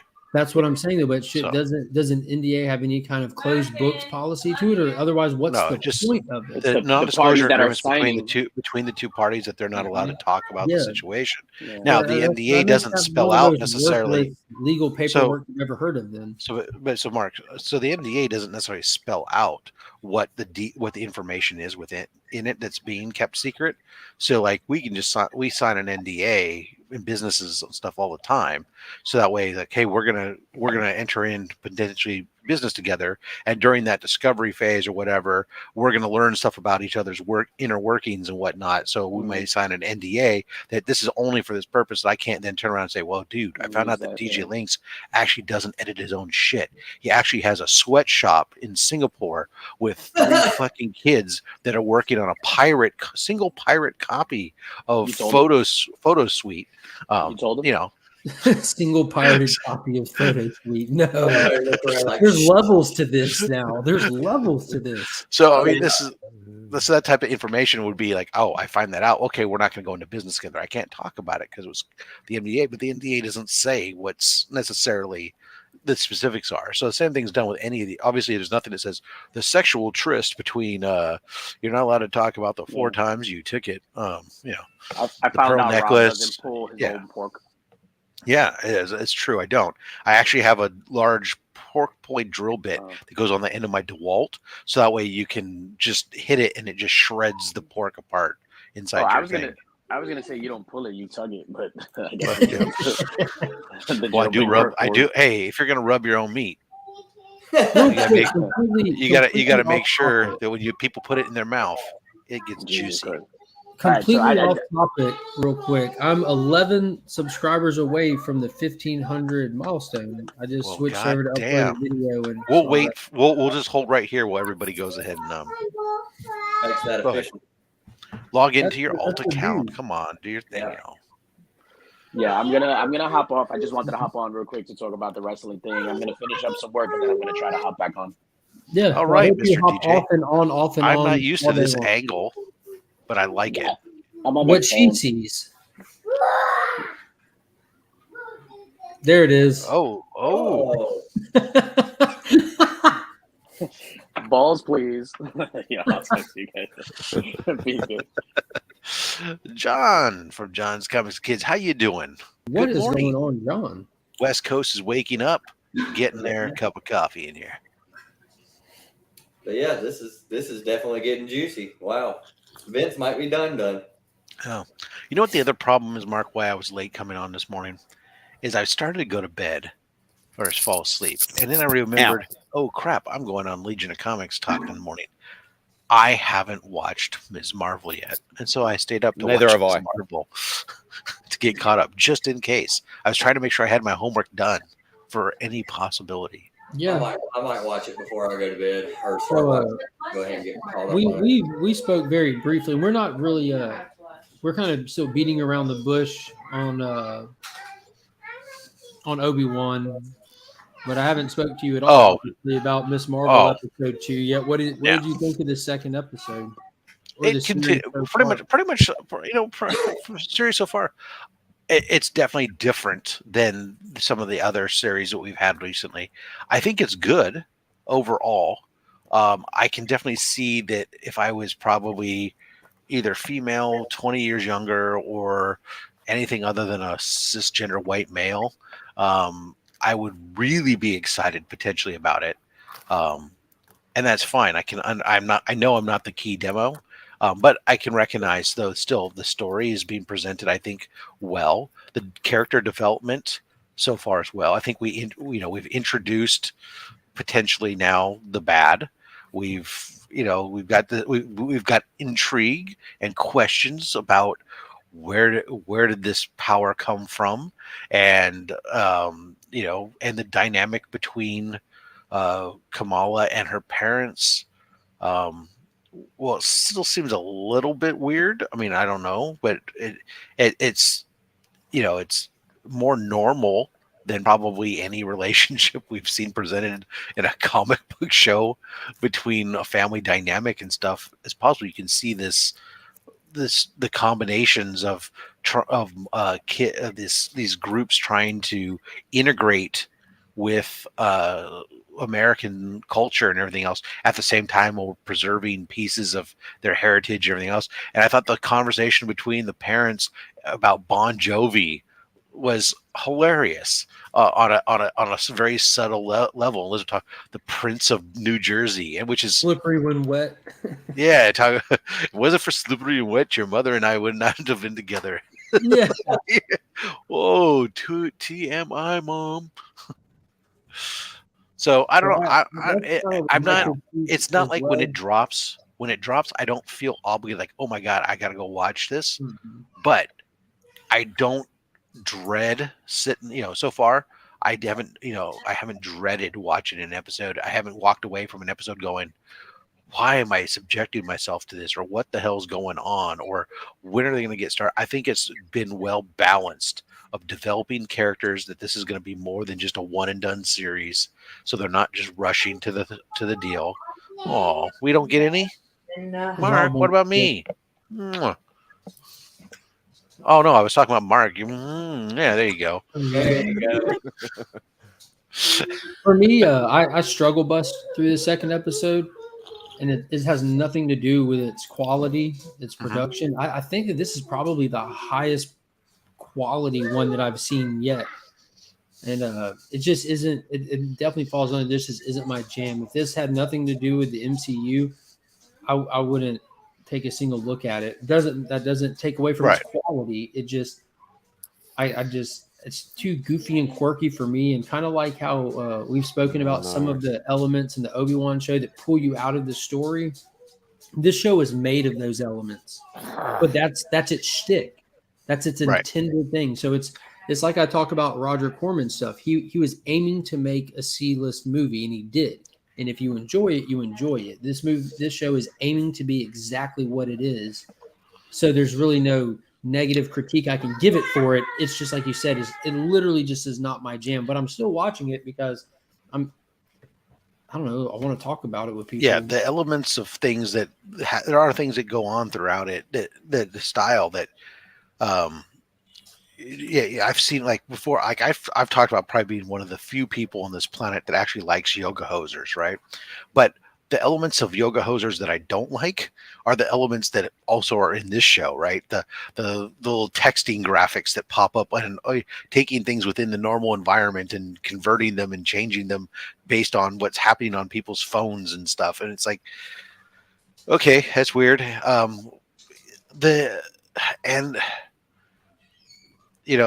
I think the weirdest part in that entire episode was the again, I get it, she's a dreamer, she's in her own head, and so sometimes we're experiencing stuff in Kamala's what's going on in her head as she's interacting with what's going on, such as the coming home from the party in this most recent episode, right? Mm-hmm. She's singing about and dancing throughout the house and all this weird stuff. But meanwhile, then pause for just a moment for real interaction and right back into fake perception world. And it is a little bit interesting, a little bit odd. We saw that with Scott Pilgrim had some of that stuff. And yeah, I was going to say that kind of stuff. They do it really well, whether you enjoy seeing it or if it takes you out. Yeah. It's what they intended to do, and for what they're doing a really, really good job at it. Agreed. Yeah. But yeah, there's definitely some quirky stuff that I just sit there and it has me shaking my head. Person in danger. Oh no, 18 flights of stairs, costume change, still there in danger. Hasn't. Well, what was her costume? I didn't see her carrying her costume around anywhere where she had that thing stashed, right? She wasn't wearing that underneath her outfit. So if this show was, for example, Obi-Wan and something like that happened, it would not only take me out of the show, it would be a strike against it for me. It would hit me differently. But because this show that's all this show is nothing but moment after moment of quirky scene. But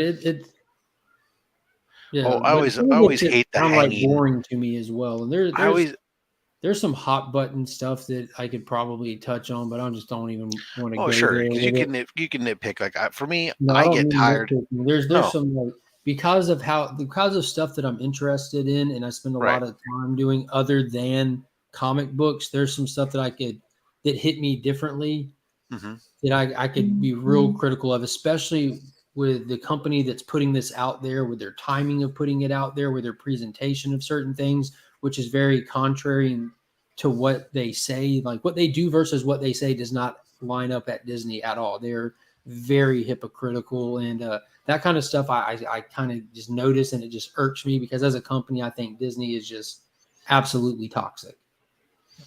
I think what they do does not line up with what their proposed goals are whatsoever. I think they're very counterproductive to themselves. Interesting. Because all I was going to say was how I get caught up in sometimes there's little things that'll jump out to me in the show that really kind of like I'll be happy. And it just bugged me too much.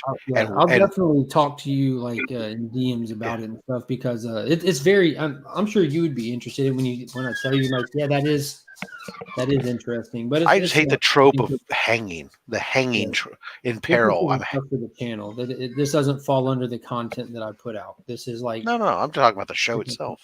Yeah, I am too, but it's stuff in the show that I think goes beyond the scope. I just don't know how many people have ever tried hanging from something and seen how long you can hang and hold yourself. What he was hanging from. Right.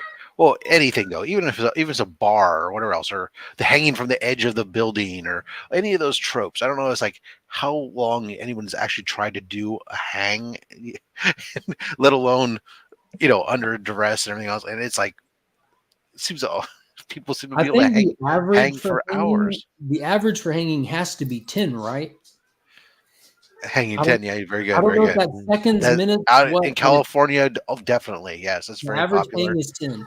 Yeah, you're good. Good call. I like that. Remy, welcome back. Thank you, sir. Tylox Yeah, is talking to his fellow from account New right York. now. He's moving all his pork bellies into soybeans futures, and he's you know what we don't really know is that Tylox is an international cash trading mogul. Yeah. Him and Nick both, right? Yeah, I Blade called too. him. I Oh, said, there "Isn't you that go. a Blade?" I said, "That's from Blade." I called him. Yeah. I want Tylox to chime in like Tom Green with the 5,000 yen, Bob. That's what I want. Show me all the money. Yeah, I'm just waiting on him to do that. Show me the money.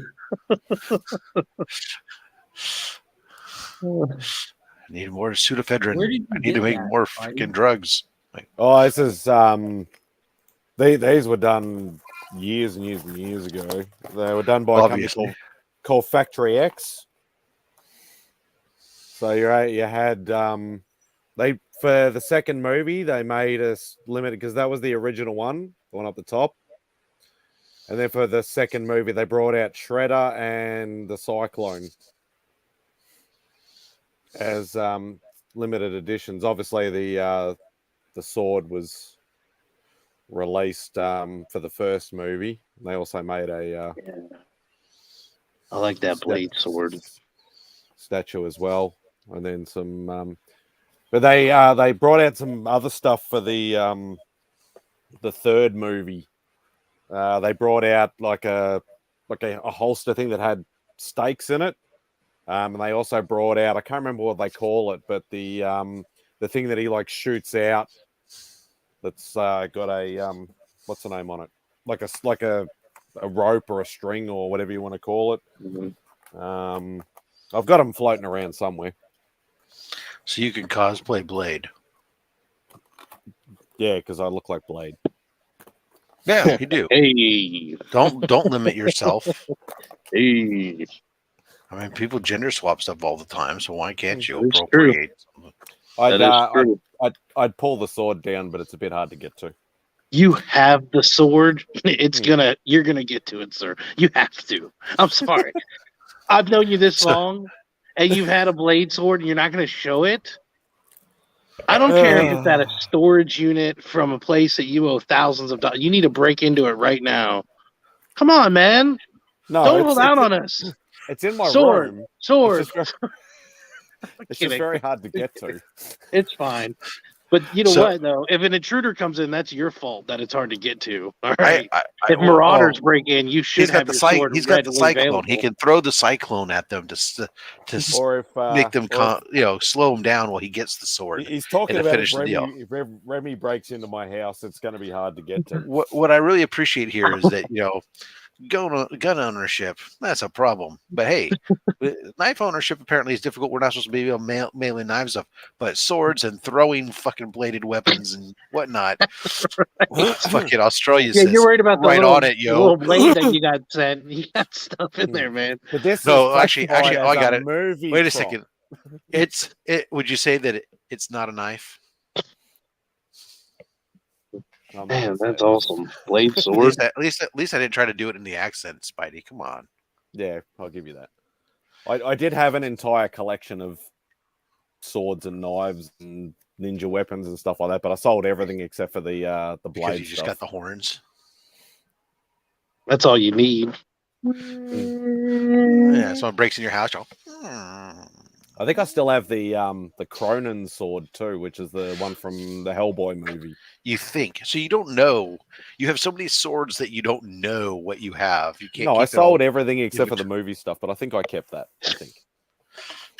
I think it's down. That's the kind of guy I like to know. Is someone whose armory is so vast that they don't know what they have necessarily. I don't even remember anymore. I have so many blades. It might be there next to all of them. It's either next to Excalibur or maybe it's over by. To have the Samaritan though, Matt Spidey. That's funny. He moves that curtain aside, and there's people just chopping giant slabs of beef. I had all the ring swords. I had the Kurgan sword. If anybody knows what, of course, Kurgan yeah. sword. I was just about to say something about it. Spidey, and there can only be one. Well, now we know. Yep, he's got the Kurgan sword. Jeez. And it actually did have the they had the buttons on either side of the handle that brought the spikes out. Nice. Do you have a bat lift? 10 subscribers away. Yes, now I did have a from bat list at one 1,500. stage, even though I'm not a Star Trek guy. I had one. I had some handmade. I had handmade samurai swords, like proper handmade ones. But now here's the real question: did you have a Spidey's powdered tumbler sword? No, I did not. Well, I don't know about that. I'd just be happy with a hat.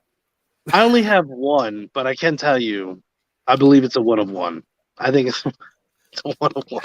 Well, and you know how many you have because you only have yes, one sword.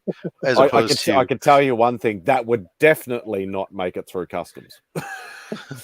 What I know is that my Spidey, apparently, no matter what room of the house you go into, he's prepared for a sword fight at any given moment, and he's going to keep his pants on while doing it. Well, as I said, I was before I sold my entire collection, besides the blade stuff, and possibly the Hellboy one. Jerry, we're not going to necessarily ignore you, but I don't know if anybody here knows any comic book stores in Florida. Panel, anyone? Bueller? Freaky Louie. You got to talk to Louie. Yeah. None of us are in. Mark is the closest to Florida, but he still doesn't know anything about Florida.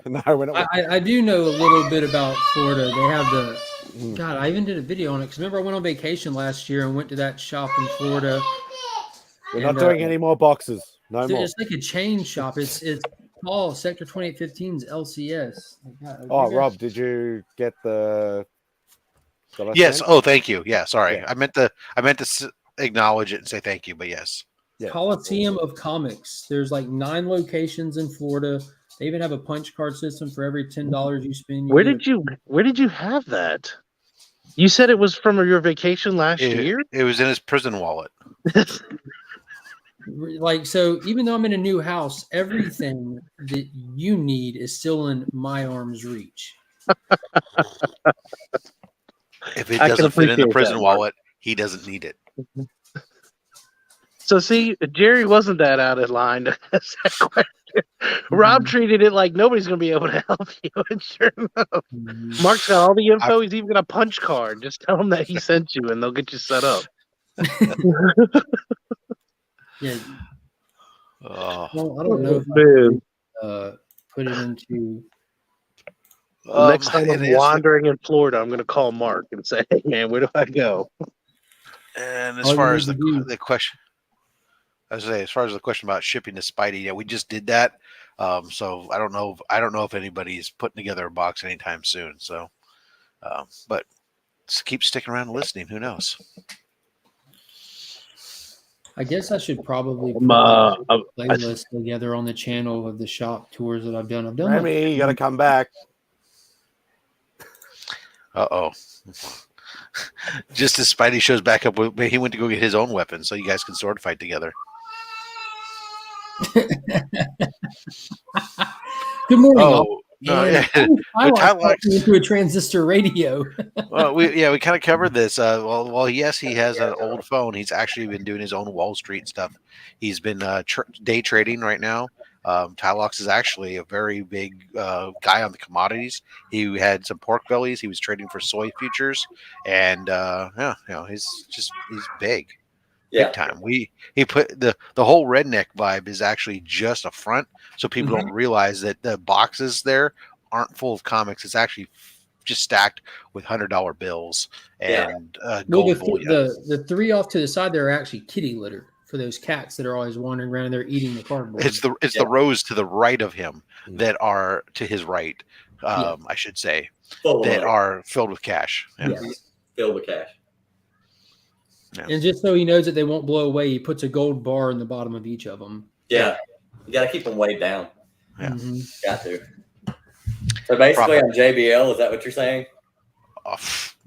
Beyond that. Yeah, when you were sitting there on the phone, it was like, try. No, sell, trade. The funny part is that I'm sitting here talking on the phone, and I was like, maybe I should darken my screen, and I was like, why? It gives them something to talk about. I already know they're over there, like, what's he lining up over there? What's he doing? I'm lining up something to go pick up some old books today. Ooh. I was thinking about lining up to pick up some donuts this morning, but I have a big then old I flappy cake. then You I want thought old- about it and old I said, donuts. not I'm old gonna have donuts, to no, line up to fresh pick up ones. some 1,500 subscriber giveaway books here soon, which that is exciting. But then I decided I was going to pass on the donuts because leaving on vacation in 2 days, I don't want leftovers. Because when I buy donuts, I tend to buy like a lot. Nothing wrong with that. Well, if you're going to have them, like, especially if I'm lazy to go out and I have them delivered, if I'm going to have them delivered, I'm going to order like freaking 2 dozen or something. Because most of the time, like Krispy Kreme, most of the time, there's like a deal where you buy a dozen, get another dozen for $1. And it's like, all right. And then I'll just I'll put them out in the fridge and they'll Is it be weird fine that all I'm a week. Dunkin' guy? I like Dunkin' better.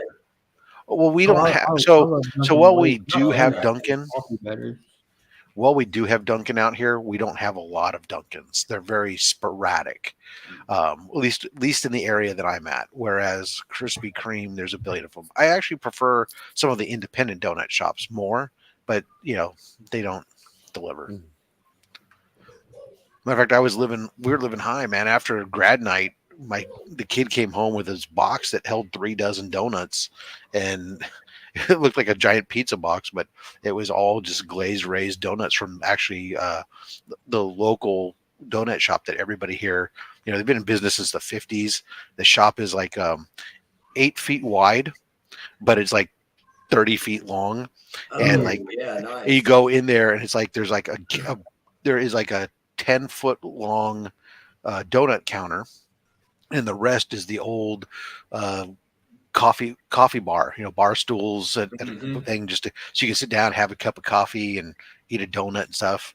And that place, they get up they start making donuts at like 2 in the morning, 1 or 2 in the morning, because they got donut places do anyways, but they only have a small little fryer that they've had from the 50s, but they got like 20 people coming in there, people wanting to come in and get stuff. So Tate, I freaking remember we used to have all the all the birthdays used to happen at Farrell's, man, when I was a kid. That was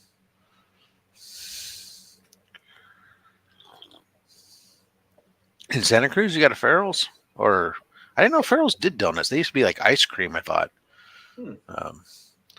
I know, like in Santa Cruz, I think you guys still have a Winchell's Donuts somewhere down there. I mean, those used to be the king in this area when we were growing up. But I'm pretty sure I remember there being a Winchell's Donut still stands somewhere down there in Santa Cruz still. I keep forgetting that Tate's like just over the hill from me. I know nothing of California. I know It's vast. I was about to say, I know there's San Francisco, and there's LA, and then there's San Diego, and then over here to the side there's Sacramento, and that's it. Sacramento's up actually north. So yeah, it's like right above San Francisco, but over to the it's in the up and to the east. Yes. Yeah. So it's about a. I was about to say, so if people say Santa Cruz or Winchell's and Dunlop, right on. I have no clue where any of that stuff is. Oh well, Santa Cruz is on the coast. Isn't that where Candlestick is, or no? That's Santa. No. Candlestick Park was in San Francisco, on the inside of the bay. Santa Cruz is on the other outside of the bay. It's on the coast and it's down south. It's between. It's not quite in Monterey. It's north of Monterey, but it's a popular place to go surfing and whatnot. Santa Cruz Beach Boardwalk was best known to you probably for being used in Lost Boys. So yeah. So and, was it Lords of Dogtown? Was that the same area where they did Lords of Dogtown movie? I'm not sure. I don't know about that, but maybe. They were big on surfing. Yeah, but so Los Angeles is about 390 miles south of where I'm at in San Jose, and I'm about 60 miles south of San Francisco. And then Oakland's right above Los Angeles. No, Oakland is Say here my in the Bay Area. geography shit. So, Yeah, dude. if you took if the bay of San Francisco Bay and pretend it's like a kidney, right? There's an inlet and then it Yeah. goes up, north, and down, right? Yeah. I'm at the bottom of the bay. Okay. San Francisco is just below the freaking little inlet, right? It's Okay. the tip of the peninsula. Oakland is across the bay from San Francisco. So Oh, there's actually a bridge that goes between San Francisco and Oakland.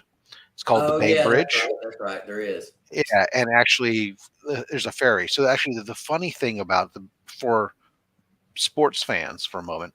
So this whole time while the A's originally were trying to move their baseball stadium out of Oakland down to San Jose at one point, and it got blocked by a San Francisco team.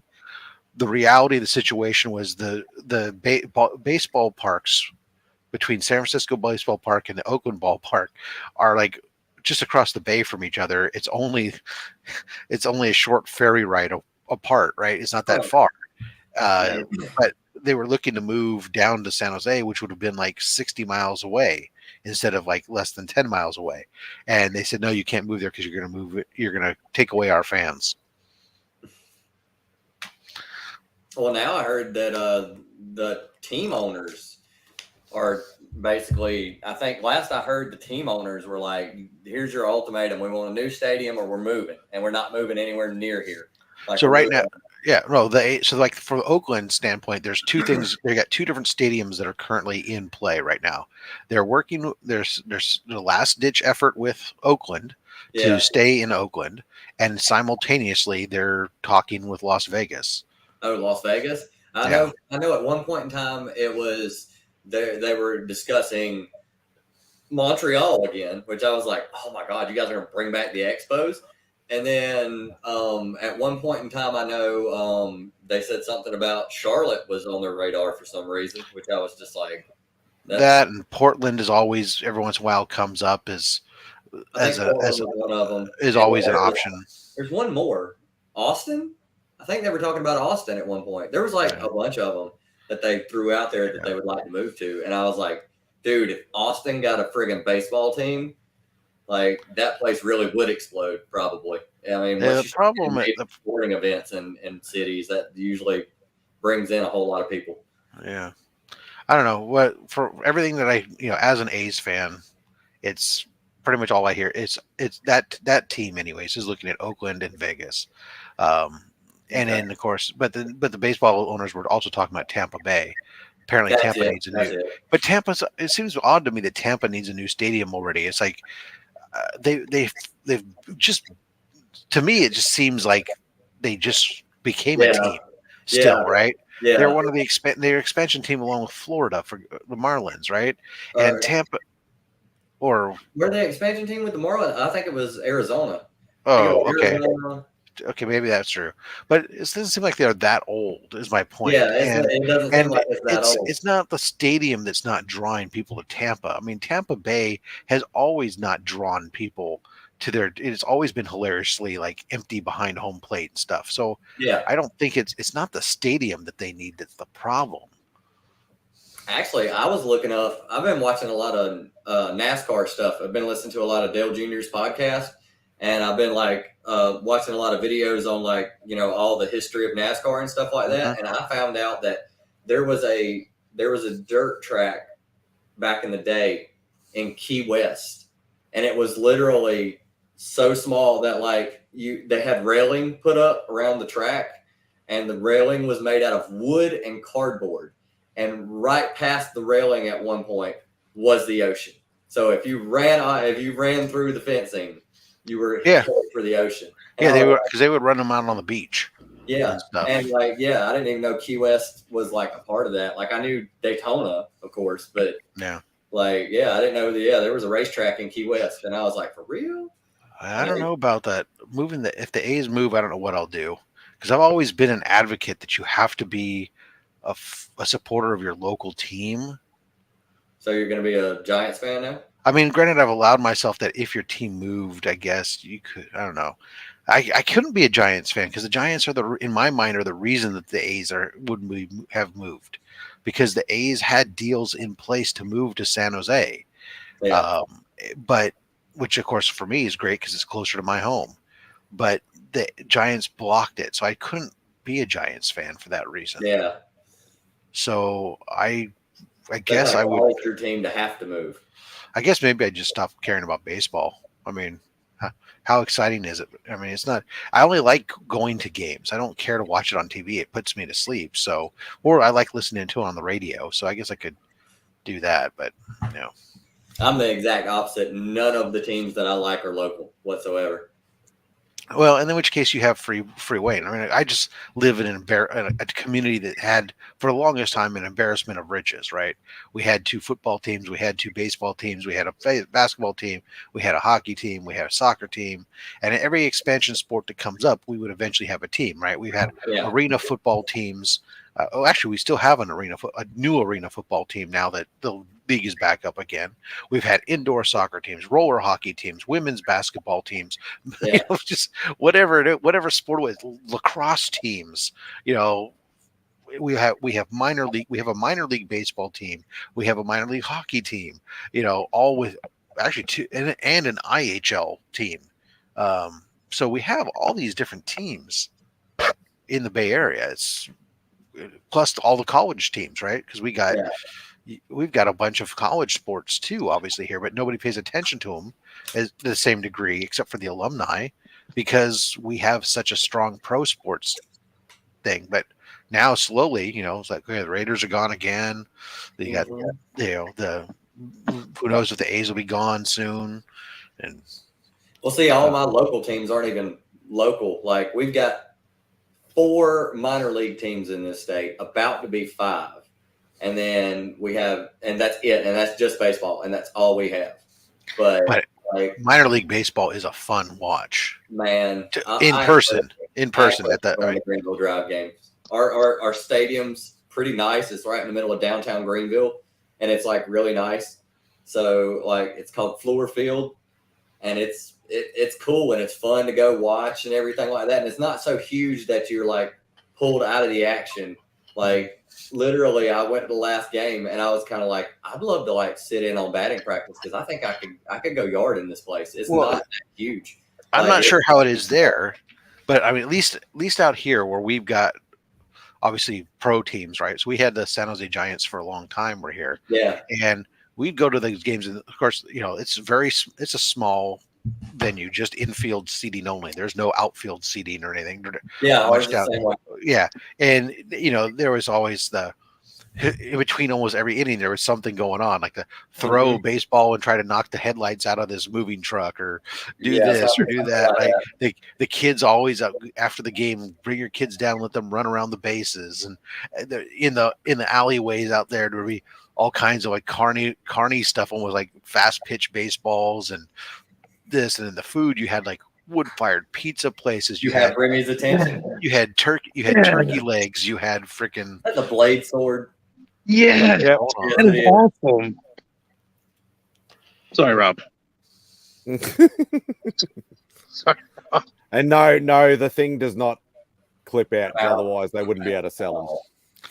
That would be great if it did. And it had. Pokeman Joe can fix that for you, sir. If I was designing if I was designing the ultimate vampire weapon like that, I think the other end of it, that pommel would have had like a UV light that shone out. So just shine that UV sunlight on them and fucking. Come to think of it, hell with the blade. I'd just be walking around fucking spinning a goddamn freaking UV light over my head. Fuckers. But yeah, I think our local games are like, it's $10 to get in. It's like the most in it. You can, and like we're a Red Sox affiliate, so like future Red Sox come through all the time. It's all right, Tate. You're wrong. I would rather be a Giants fan than an athletic sport. I see what he did there. Yeah. You see, the thing is that is funny is like that. I don't want to get too much into it, but the A's are one of the oldest teams in baseball, actually. Mm-hmm. And it's like to see them just like treated like a bunch of nomadic warrior, nomads moving across this country from Philadelphia to Kansas to Oakland and now move over to Vegas and everything else. It's just like, God damn it, man. Yeah, because Fenway's always going to be there. Like they just revamp it. They'll never change it. It's a staple, and it will always be in Boston. And they'll probably just shut the team down if they'll just be like, we're out. We're not moving anything anywhere. You have to hire all new players and everything. Mark, are there any good comics coming out this week?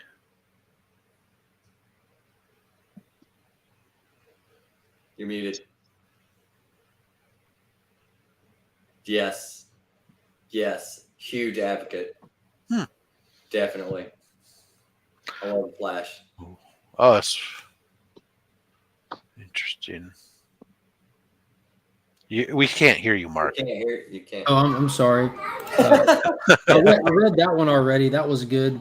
Mm-hmm. World's Finest #4 drops next week, and this is going to be the one that has that variant that's kind of been going around with the characters called Fusion. It looks like an armored out suit with a Batman Superman amalgamish looking. I was saying, is he like two characters merged together or something? I'm assuming so. We are dealing with magic in this first story arc, an ancient magic evil kind of thing. So I don't put it beside it. We're dealing with possessed villains and heroes of this ancient evil, so they're going to be fighting GL. Another Dark Crisis tie-in. This is going to be a 6-part miniseries. I'm looking forward to this.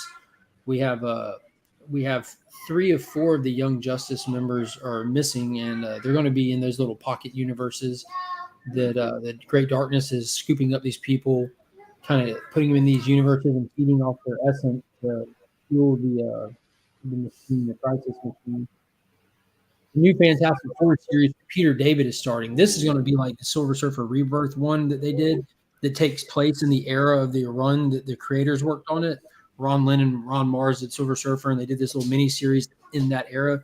So this is going back to Fantastic Four 346 through 349, I think, when this team actually popped up for that. I think I actually have those books. Wait, so this was an actual. I know Spider-Man was in the Fantastic Four for a little bit, but I didn't know Wolverine and Ghost Rider. Yeah, that's an actual team that Stu had to put together while the primaries were missing, and they went to the Savage Land to face off with Mole Man and everything. Oh. So Peter David's bringing this team back for a series here to kind of get some more time with them. This was like the Fantastic Four that when I first started comics in '92, this was who was running around as the Fantastic Four, and it culminated with the big fight between the two Fantastic Four teams that had Wolverine claw Thing's face, and Things sport that helmet for years. Yeah, the metal helmet for a while, yeah. The new Black Adam maxi series is dropping. This is going to be 12 issues. Rodriguez is going to be doing these amazing A covers, but the premise is a little odd. It almost looks like he's relinquishing or moving his power over to kind of like the next supposed Black Adam, but it goes kerfluffle, and they kind of get bonded together, and it kind of sounds to me a little bit Firestorm-ish, with the Ronnie Raymond and the Professor. So we'll see how it plays out. I wish it was a Black Label and they kind of go hard in the paint, but with the movie coming, they're probably trying to leave this more open-ended for all readers. But we'll definitely going to check that out. I was about to say, yeah. We Only Find Them When They're Dead is returning. So this will be the third and final story arc. This one's going to be 50 years after that second story arc, and supposed to be for more or less a completely new cast. So I'm expecting to see potentially Malik in God form still dead, of course, but there'll be some recognizable stuff, but we're going to be following completely new characters. And speaking of Peter David, we have the penultimate issue of Maestro World War M. So he's facing off with Submariner's big creatures in this one after killing his kid and wife. You have the original Human Torch, Submariner, and the Abomination holding the line against this the most savage Hulk we've seen in years.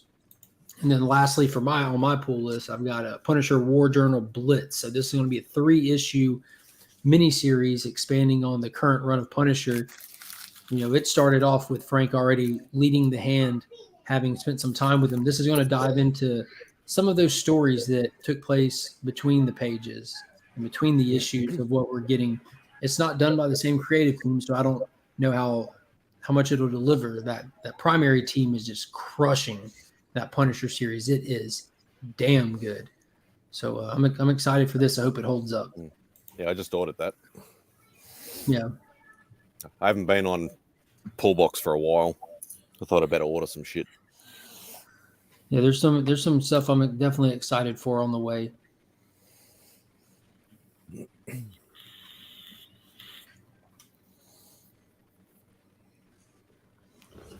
Sorry, I'm reading something about. All of a sudden I realized it was after 6 a.m. and it was time for me to start looking at work, and then there was something talking about our equity stock awards, and I need to actually look at my stocks. don't Tylocks. So I'm going to say something here that's going to freaking make some people freaking eyes open and shit. And it's like, and it hurts me because I looked at it yesterday, right? So my company stock that I get because of vesting and all this other stuff, and I've been at the company for a long time, right? Last year, June last year to June this year, I have lost $200,000. But did you ever have it? It was just paper money in digital value as opposed to actual money technically, because I hadn't sold it, so it wasn't real. But the shares value I'd lost $200,000 in value. I noticed the Aussie dollar has dropped heaps too against the took another big hit this past week. I mean, it's been steadily in the news or in the social media news, whatever you call it, in the headlines. But crypto had another bad week. Everything's going down and bad. I mean, it's like, 401k lost like 25% of its value in the last year. Fortunately, that thing I don't worry about because I've been through it before multiple times where they dip like that, and eventually, you just keep doing what you're doing, and when it goes back up, you end up doing very well for it as long as you don't panic and sell off of everything, right? Because you dollar cost average, and this is just the one that's been the one that I watch is the company stock one was the one that was more painful because I had intentionally been leaving and not touching any of that was set to pay my kids' school, and then now I'm coming up on tuition, and it's like tuition times. It's like now the value of that portfolio is the smallest fraction of what it was, where at one point I was going, I got plenty of money to send both kids to school. I'm going to have money left over, be able to do all this stuff. And now you're going like, wow, I could pay for this year and maybe next year if at this value rate. Sucks. But so they were announcing some weird thing where because of the value of the shares being so low that they're only doing 1 year instead of normally they would give us a value over a 3-year period. And so now they're only going to give it to us over 1 year. So they're basically going to give us a third. In other words, by giving it to us over a year instead of 3 years, it's only going to be 1/3 of what they would normally give us.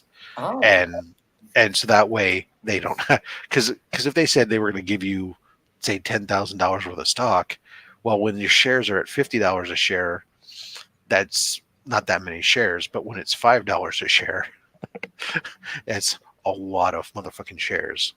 Yeah. Which right. I would have loved. I would have loved because then when it does go back up, it's compounding. But mine is down 5%. Oh, that's it. Well, over what period of time? Over the last year. Over the last 12 months. Only 5%. That's great. That's actually not bad. Well, see, what I did was that's better than the market. So, well, I took my 401k and I just left half of it alone to keep accruing as it always does. Oh yeah. And then I took half of it and put it in one stock, which is shot through the roof. Was it a defense contractor or an oil company? Maybe, yeah.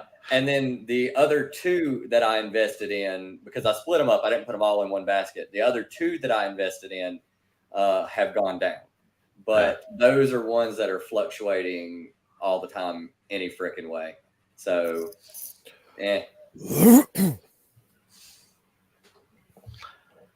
Yeah, You guys weren't lying. All this is money. All this it's just it's cash just sitting around.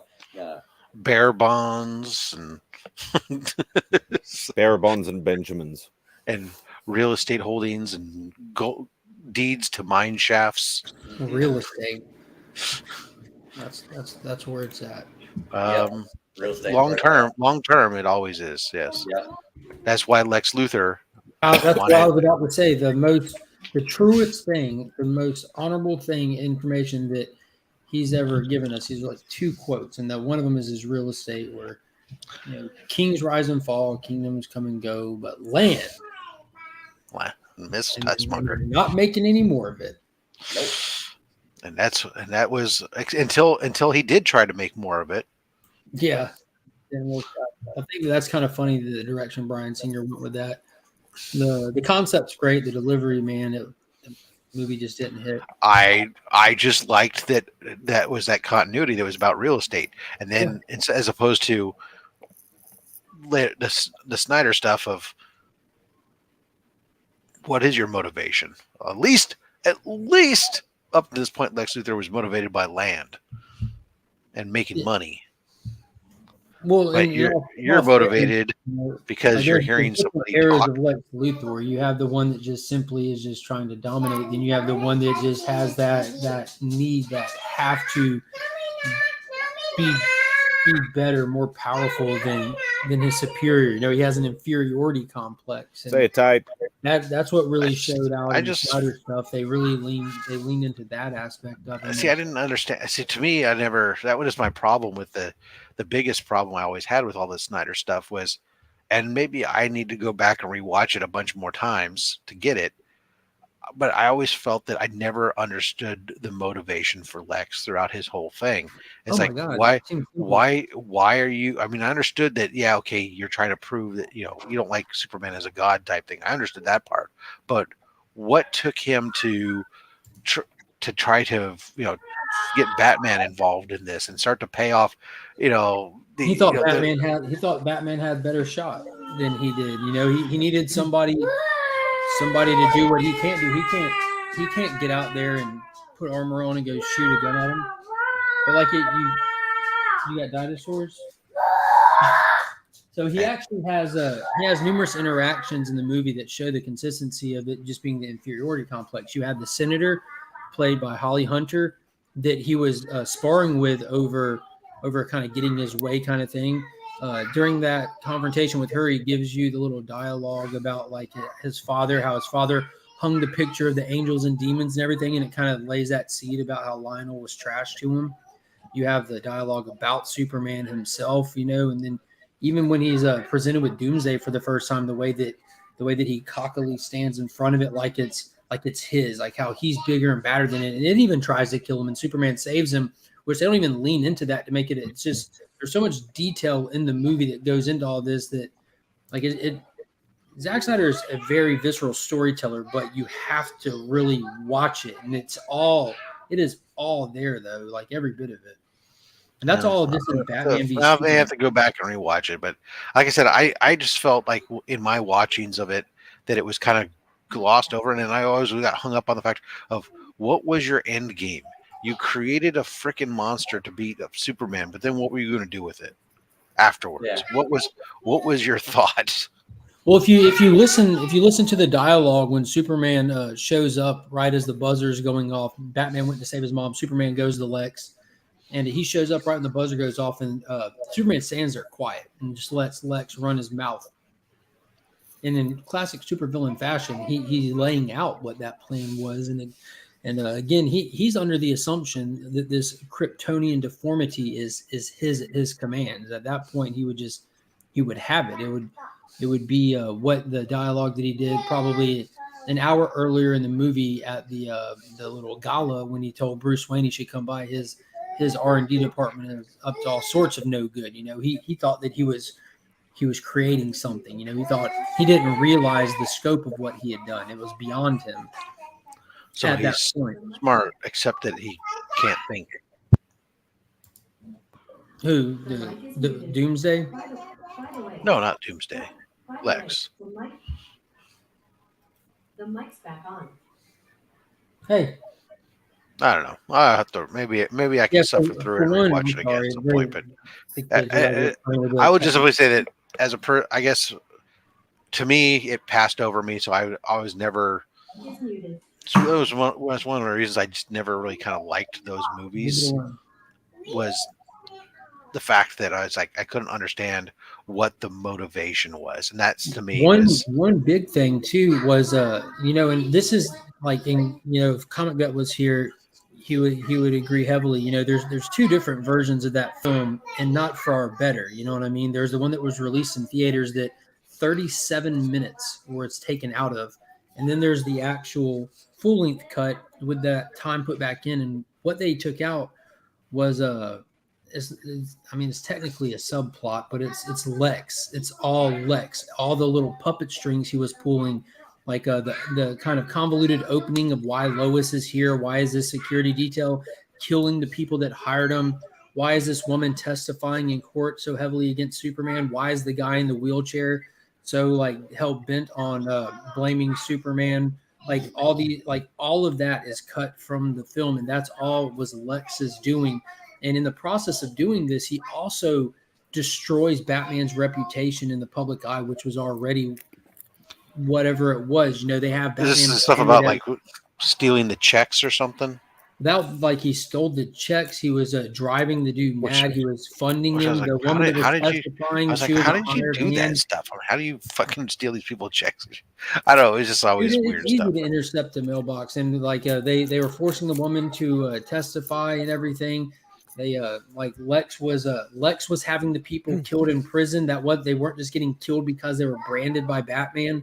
They literally had people in the prison being paid to kill them, so that was hitting the headlines and fueling Superman. All of that was cut out of the movie. All of this mastery of putting everything into place, where you're taking them both out simultaneously on two different fronts, where you send them in, whichever one walks out, you have the contingency for that one already. And again, it was a lot to put into a movie, and with that much detail and stuff, especially for a general audience. This is the first introduction of a new Batman, and you're giving us Batman, Superman, Wonder Woman, Lex, Doomsday. Jimmy Olsen was in there. Mercy Graves was in there, both of which don't make it out of the movie and stuff. There's just so much in there. If you're not like a deep lore comic guy or gal, where so much of this is just automatic to you, you're gonna miss so much of that. And then you had WB. And maybe that's probably my thing.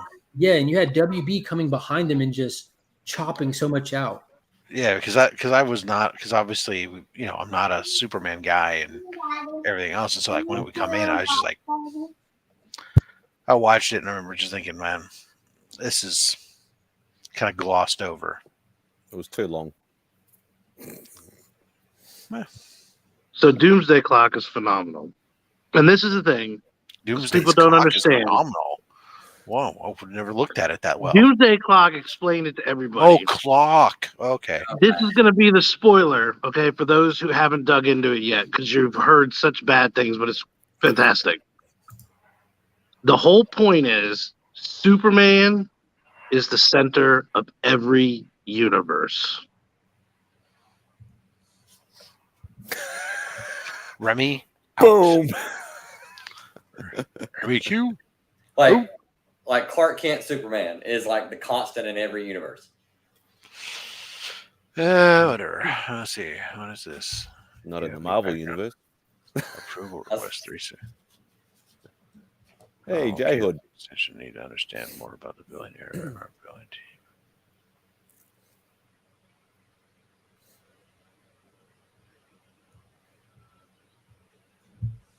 Hey, Hood is up in the building. What is up? As a kid, why is all of Lex Luthor's plans real estate schemes? As an adult, he truly was the smartest man on earth. Exactly. We didn't get it. We had no clue. But both Lex and now this new Riddler treated Batman like weapons that could be directed. Yeah. You played yourself, Batman. What is up, J Hood? How are you today? I really like Batman versus Superman. They should have leaned more into making the finale Batman save Superman's mom. They were being forced to focus on the film with cuts. Yeah. Yeah, they definitely could have leaned more into that. And I just like the I don't know, the format of the storytelling and the Snyder stuff. Like you get a lot of story-driven, character-driven time in the movie, and then when stuff pops off, it's not like this little a moment here, a moment there, flash of fun here, amazing stuff there. Like Man of Steel and Batman v Superman, both like the last 45 minutes to an hour almost is just one nonstop go moment. From the time that Batman and Superman interact, you have their big fight, the creation of Doomsday, Batman saving Martha, and then the final fight with Doomsday, all just one nonstop moment. And then with Man of Steel, from the moment they throw down in Smallville, the only thing that's stopping the action from there to the end of the movie is them loading the plane with his rocket ship on it. That's about it. I'm sorry. I keep looking at Remy every time he pops back on the camera. He's just got this cheeky ass grin on his face. I'm sorry. That's why awesome. he's so. But let me ask you this: have you ever seen Remy frown? Yeah, he's frowning right now. It only happens. It only happens when you turn your monitor upside down. Yeah. That's the only way. I don't. Can you do it? Can you even do it? Nope, it's not possible. See, he tried. He tried to turn the camera upside down, and look at that. It just kept that'll right give sizing people itself. vertigo. That was awesome, though. It was perfect. It's like that just shows you Remy's that guy. He's that guy. Oh, now I'm facing the other way, though. I can't do that.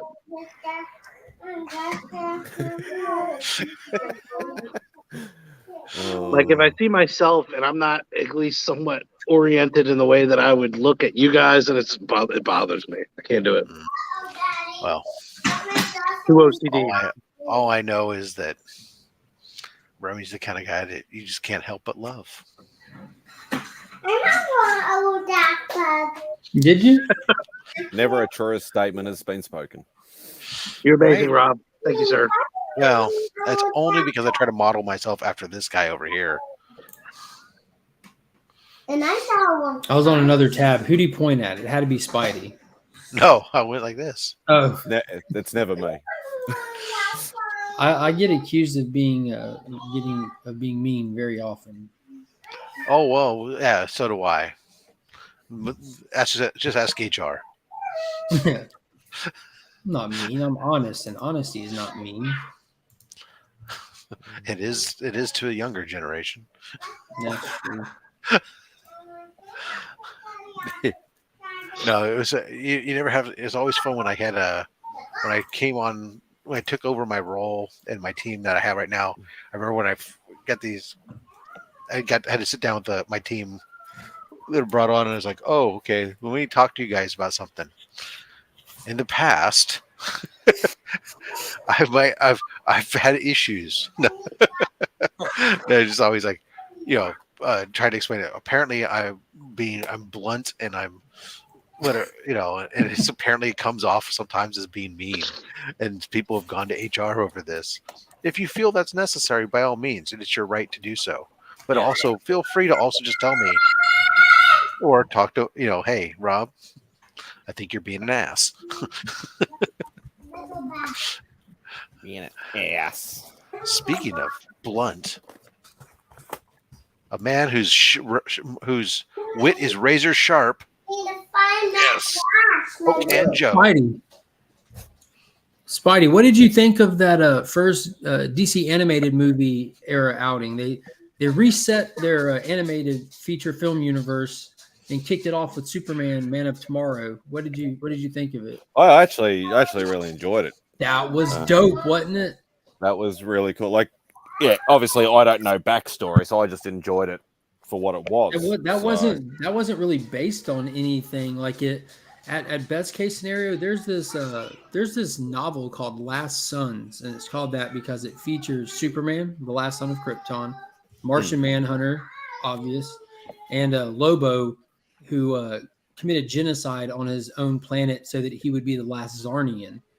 So it featured, and that's about the only connection to anything that I really found with it, with my knowledge of the history of DC. But dude, I thought it was great. They made Parasite really cool, tortured villain. Oh wow, that's an awesome cover. I have the collection like that. It's probably the same package that has the Bryan Singer documentary and stuff in it, the theatrical and Donner cut of number 2. But mine comes in this awesome case that looks like his cape over it and stuff. Yeah, I had to because of like obviously I haven't got enough room for all my DVDs, so I've had to start like trying to condense things into smaller versions. And oh, why am I on camera? If we're all going off camera, I guess I should go off camera too. I'm still here. I'm just no. Well, look right now. We got Remy's not on camera, but then the other 3 of you have gone literally just out of frame. So I feel like I should be like this, out of frame too. And then the most exciting live stream ever. Like, hello. And if we're all quiet, then people go, "What is going on?" Why do you want to get a personality? Hello, how are you? I need like a puppet to do a puppet show. Oh God. There's the all hands. Look, no cameras. We're just hands everywhere. Hands. Don't give Remy any ideas. He will come up with something. Yeah, well, it's almost time for me to go to Romania. So. Romania. Nice. Hey Joe. So do you? I just listen, so it's all right. Do you treat going to Romania like a paid work vacation? No, because I'm working.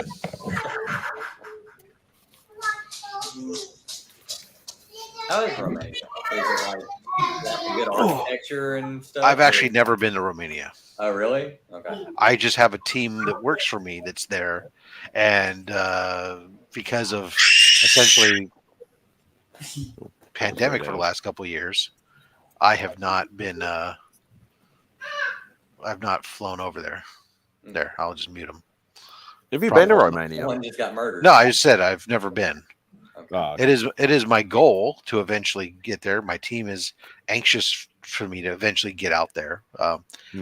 I would love to see the place. My wife wants to tag along with me if we go.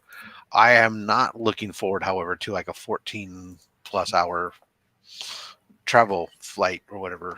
Yeah. So. Nice. You're muted again, Mark. Yes, they are. It's coming up on 5 p.m.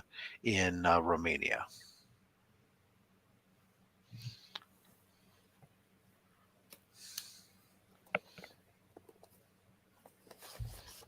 I don't know if that's 7 hours ahead. All I know is that for me on the West Coast, if I look at my clock and I subtract 2 hours, then flip it from AM or PM, that's what time it is in Romania.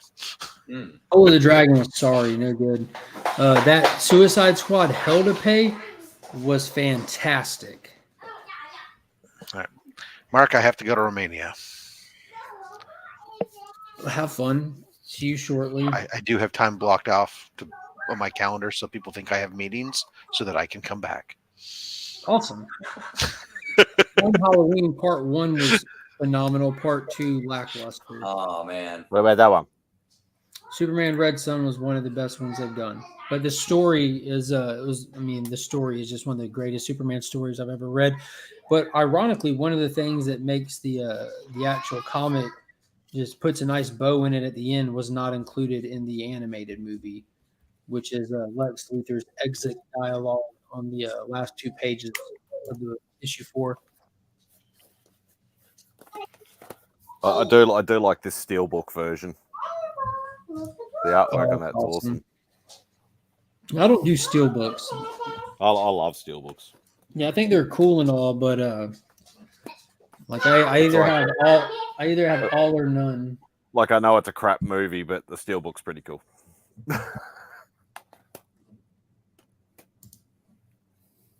Ow.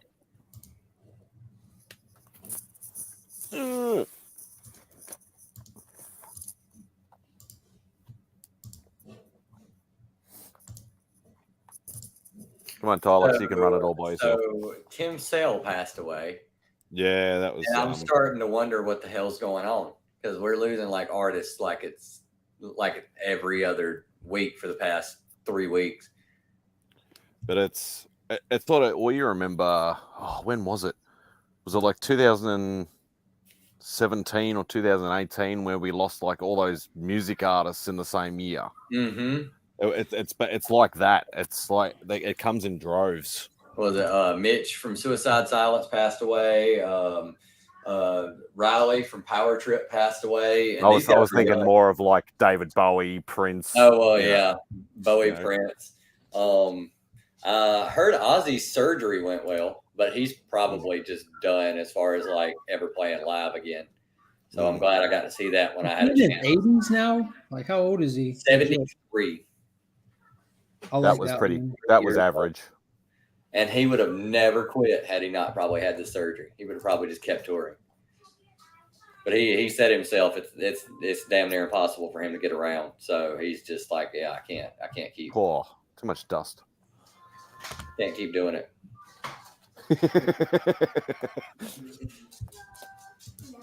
There is way too much dust in my room. Too much dust in the room, or just because you haven't watched them in that long? All of the above. Nice. Yeah, I'm not big on cleaning too much.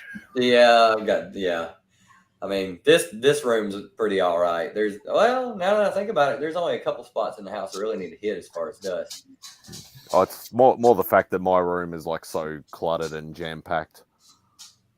That's what Mark wants to say.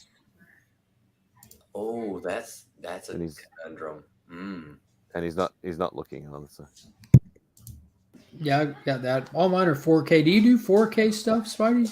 No, I don't have anything to play it on.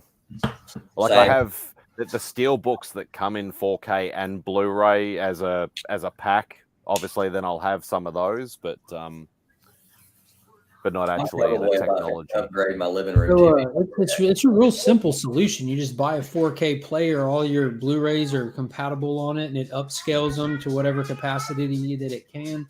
And then you just I still buy DVDs for certain things. Like some series, if it's cheaper to buy the DVDs, I'll just buy the DVDs. So put your I'm not DVDs fussed in on your it. 4K player and watch them. Yeah, I could probably do that.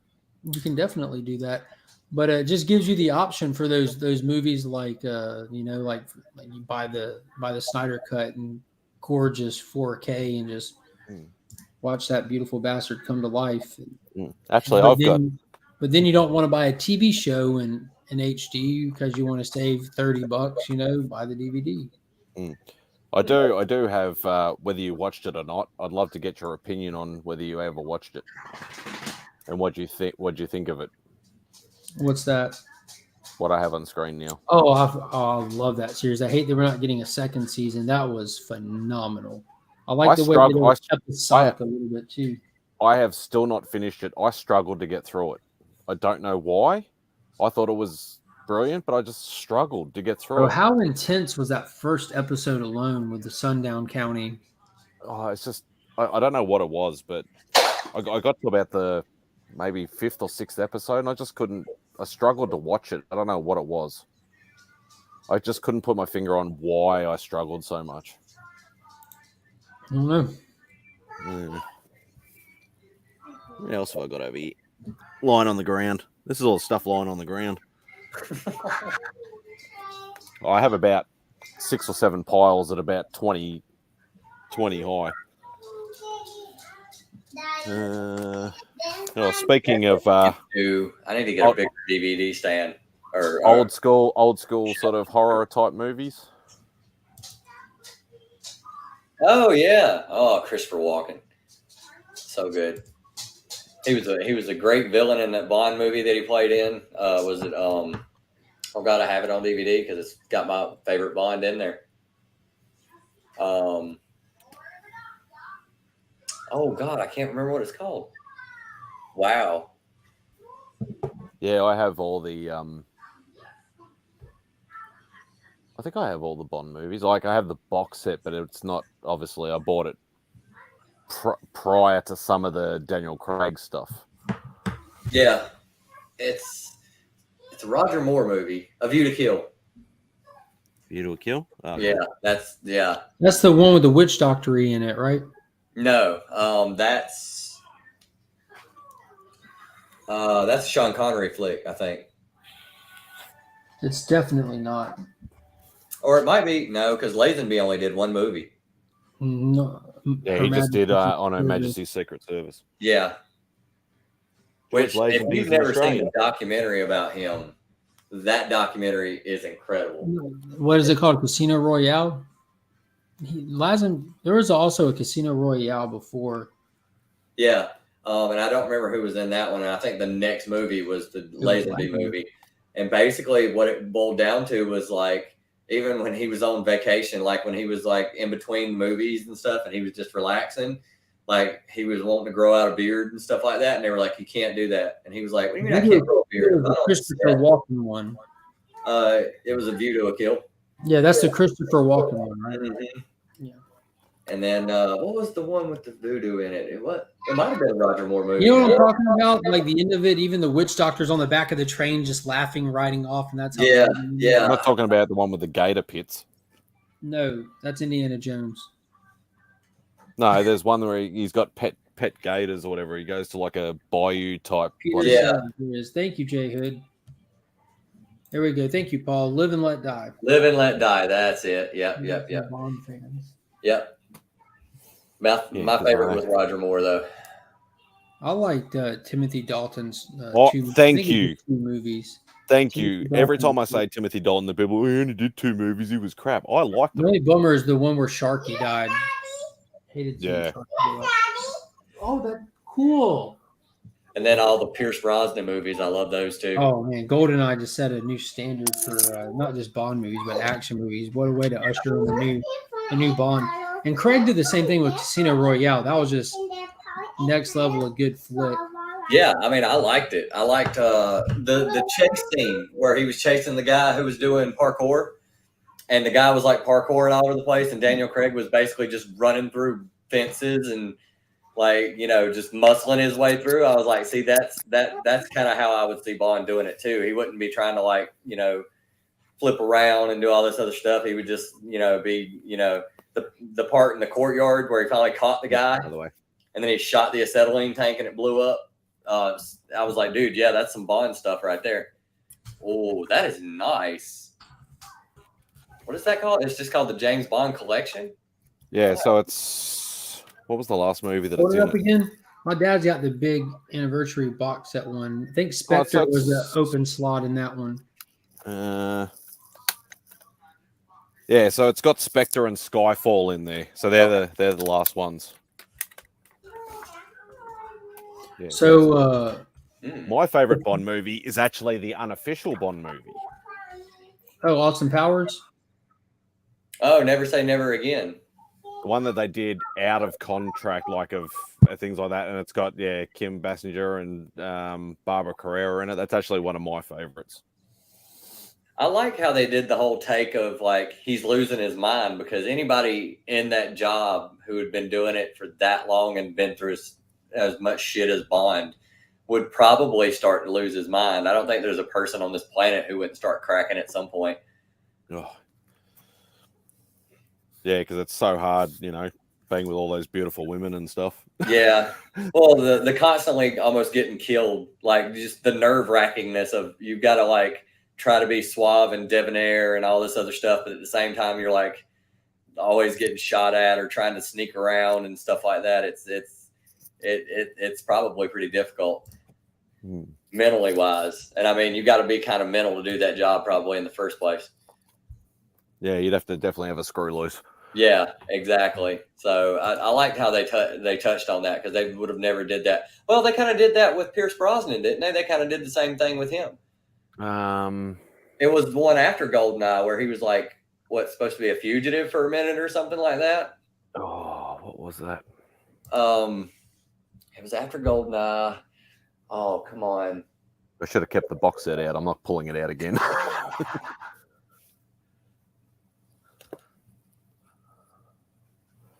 Can't think of it now. Living Daylights. No, that was Timothy Dalton. No, but it was close to that. Never Say Die. Never Say Die? Never Say Die. I think it was Never Say Die was the second Pierce Brosnan one. I thought Never Say Die was a Roger Moore one. Oh, wait, it might be. Shit, there's been so many. And that, yeah, trying to keep up with them all is ridiculous. Let me just look this up. I have this thing called the internet. Yeah, that might help. I'm just trying to put all these bloody DVDs back again. Pierce Brosnan, James Bond, Tomorrow Never Dies. Tomorrow Never Dies. The World Is Not Enough and Die Another Day. Wow, he was in 4? He was. Holy shit. Yeah, he was probably my... Like, because they've all been great actors, but they've probably been my least favorite, I think, Pierce Brosnan. I love the fact that was it right before? I think it was like right before his Bond stuff, he was in Mrs. Doubtfire. Which was like it's like he went from Mrs. Doubtfire to being James Bond. And I want to know who at the theater was like, what was the name of that British guy in Miss Doubtfire movie? I think he would be a good Bond. Like, I'd be interested to see if they're going to go Idris Elba or not. I'd love to have Idris Elba. That would be a good one. Sorry about that, everybody. It was going down. Was it? It was getting real. It was getting real. Yeah, I needed my phone. What was your favorite Bond movie, and what's your favorite Bond? Me? Yeah, talking to you, Ray. GoldenEye. It's the best game of all time. Oh my God. It's the greatest evolution of games. It's the highest jump of evolution of games ever. So whether the movie had anything to do with it or not, I'm going to go with GoldenEye, simply for the N64. Thank you, Nintendo. So Pierce Brosnan is your answer on that too, or yep. Yep. It was a drive-by fruiting. Yep. Oh yeah, we were just talking about that because he did Mrs. Doubtfire before. Yes. Yes. I literally just said what executive was watching Mrs. Doubtfire and goes, "What's the name of that British guy who played in Mrs. Doubtfire? I think he would be a great Bond." Like, who? Wasn't he choking in the restaurant? And then Robin Williams had to save his life. You know that guy? Yeah, he'd be a great spy. Oh my God! Oh, like this so great. I think honestly, at that point they were like, "All right, does he have a British accent? Is he attractive?" That's why my favorite. Check, and then they're like, done. Because Roger Moore was like the first guy who was actually British who was a Bond. Because the first guy was American. What? Lazenby's from. Lazenby was Australian. That's real? Australian. Australia? Okay. I couldn't remember whether it was that or whether it was New Zealand. And Sean Connery is Scottish. Is Scottish, so. Yeah. So like the first Bond I think they had that was actually British was Roger Moore.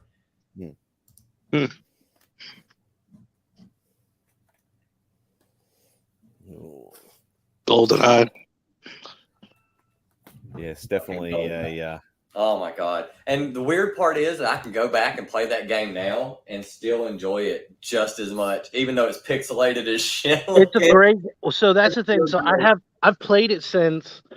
It is still fun, but yeah, it looks outrageously terrible. Like I remember the first time I fired it up after years, and I was like, wow. I remember this looking a whole lot better. It was really bad. It's like they had this shot in the like every time it begins, it has this 360 shot where they go around Bond, and then it like zooms in like the back of his head, so then it turns into like the first person shooter.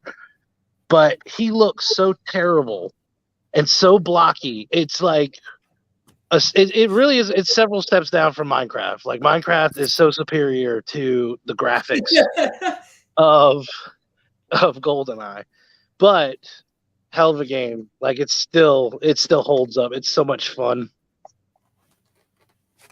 And I cheat my ass off because I remember people like, "Oh, you can't look at my screen." Yeah, right. You're damn if I'm not looking at your screen. Or even in the corner of my eye, like there are certain maps where they had different colors. So like somebody would be in like the blue room, and I was like, I know exactly where that's at. Vent, come out, blue room, you're dead. Thank you. And I don't care who's playing Odd Job. I don't care. That's a legal character as far as I'm concerned, because I know a lot of people made him illegal. Guess what, chumps? Done with it. I don't care if he's kneeling and just walking around while he's kneeling and shooting. You shoot over his head, you point down or hit him with a mine. The prox mines were amazing. Friggin' what was it? The big head cheat that they had where it made everybody's heads huge in the game. Yeah. I mean, I loved it. Yeah. I remember like as we got better in the game too and started discovering some of the stuff that you could do, like shoot the armor, for instance. Oh, yeah. It's so glorious. Man, I'm telling you, like shooting the armor just to piss somebody off, like, and because it just leaves them like a little scrap. They go there and there's nothing left. It's like, in your face, chump. You shouldn't have run down that hall anyways. I love it. A good follow-up to that was Perfect Dark Zero. When they did the Zero, that came out. That was a good multiplayer game. That was like similar style to GoldenEye.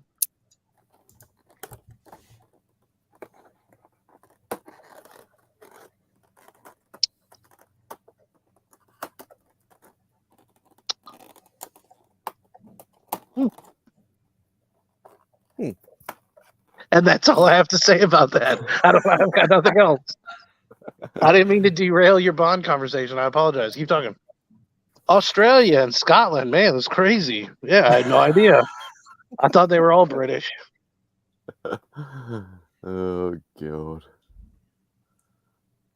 Remy always keeps the party going. I got pissed off when I found out that Mission Impossible was all British stuff too. Like, damn. Yeah. Oh yeah. MI6. Oh yeah. Wow. Yeah. Damn. I just realized that. Shit. Yeah. That's hey, welcome to the conceitedness of being American, right? Oh my God. It didn't even. We just assume everything is the U.S. Can you imagine there was a moment where they're like, "All right, Mr. Cruz, now you're gonna have to do a British accent," and he's like, "No, not doing it. Just not doing it. Just not even gonna attempt it because it's not gonna be good." Like, this is the only accent I have. Yeah, I was going to try and do a British accent saying America, but I couldn't do it.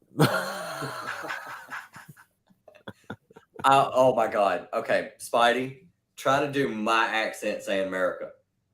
I can't do any American accents. He can. You just wait. He does it with his friends. He's just at the bar with his friends. It's like, "Hi, I'm an American, and I like to shoot things." That's what it is. You're like, "Oh, were you online with your American friends again?" And he's like, "F you," and then he starts doing the accent. He starts doing the accent. Yeah, he's just like, "Hi, I love Domino's and Krispy Kremes." Krispy Kreme. Mickey D. I drive a Ford. A big pickup truck. Oh God. That's right. Yeah, I used to be good at accents. This is something else I found digging around in my room. That's awesome. Just random? Just random. See, that's what I'm talking about, Matt. But how many months now have I been telling you? You have so much content. I remember when you were on Let's Talk About it, I was like, bro, you can literally just go through what you have, and it's just an endless amount of content. And nobody knows it. That's the best part. Like, nobody expects it. Called "What's Sitting Next to Me Today," and just reach out and just pull things off. Right?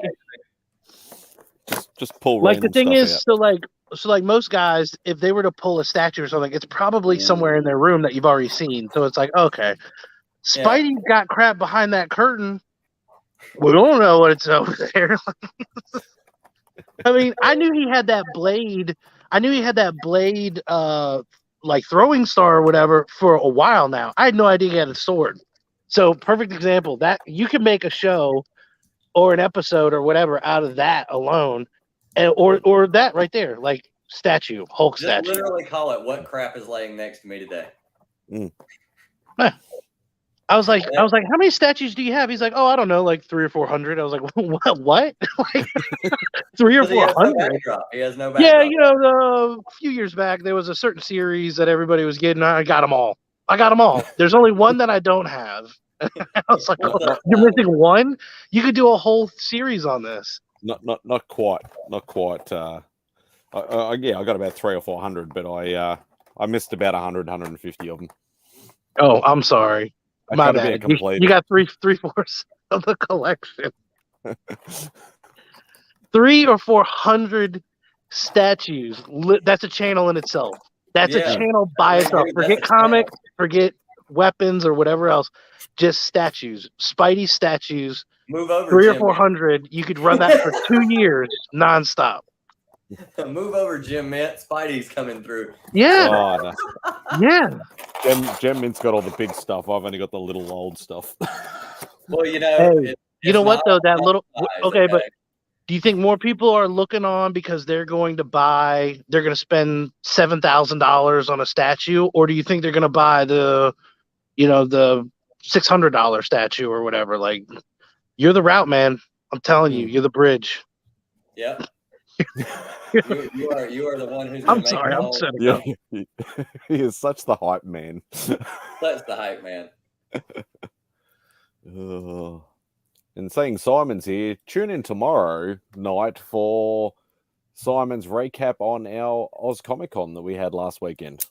Man, I'm really glad I watched those videos, but at the same time, I really shouldn't have watched those videos because I was sitting there watching them the whole time, going, my footage from con is going to be shit. Like, I can't edit, and it's going to be horrible. And he's like actually interviewing people, and I'm just going to be like, Oh, like his is way like mine is, but like when we were there early and it was absolutely jam packed. So I was literally holding the phone like up above me like this, and I'm like, nah, that's enough.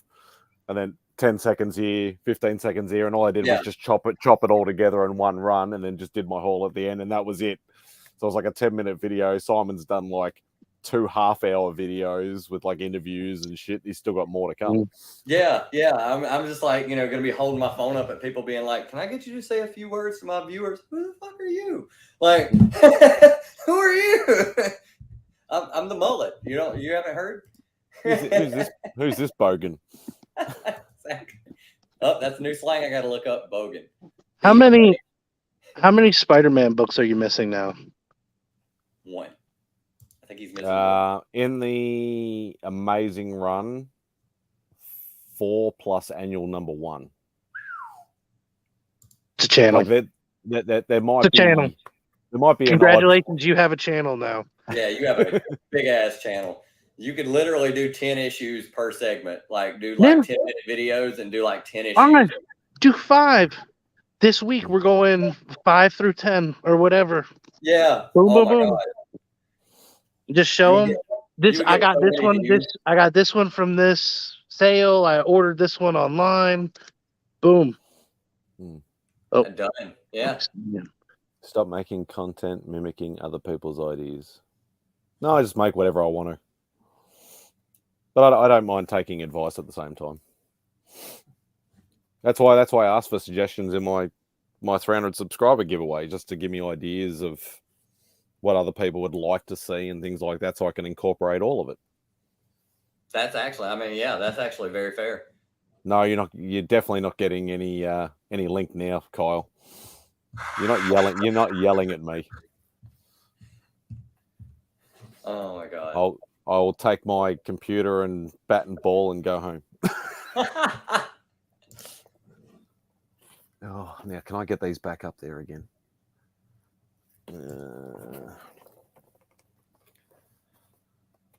Who the hell is Ryan, whatever that name is? What? Happenheisen. Happenheisen. I have no idea who that person is. I have no idea who that is. Oh, if you don't know, I've got no idea. I was about to say I have no idea. Heppenheisen. I mean, if he's of German descent, that's probably why. Because because mixtures I don't know. I would actually have to do the 23andMe, but mostly I'm German and Prussian. Is that a cross between Russian and Persian? I think so. I actually do think so. You might be right. I don't know. I didn't get that far back into it. The cat just knocked over something. I didn't get that far into it. But as far as Ancestry.com would let me go back for free, I've traced it back to Germany, which I could have done on my mom's side anyway, because there's a book about that at my mom's house. Somebody actually did the legwork for me already. And then at the same time, and then my dad's side came from, my mom's side is from a town called Bonn on the east part of Germany. That's like a farming village, a place that's big on farming apparently, because that's what her family did. And then my dad's side of the family is from Dresden, which I think is on the west. Prussia was part of Germany. Okay, there you go. So there you go.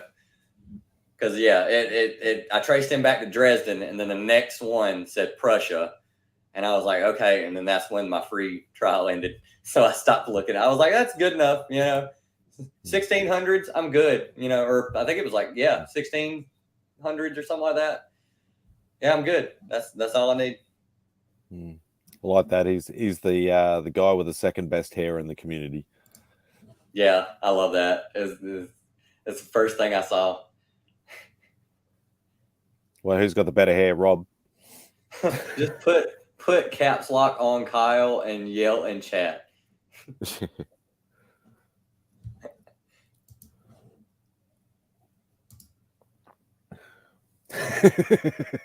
I will wait, Spidey. You can't avoid me forever. What did I say? I do on my channel whatever I want to do on my channel. I just like showing stuff. Mm-hmm. Nothing wrong with that. Some people don't like show and tell channels. You don't have to watch. You can just subscribe and just don't watch. All right, so I'll see you tomorrow night anyway.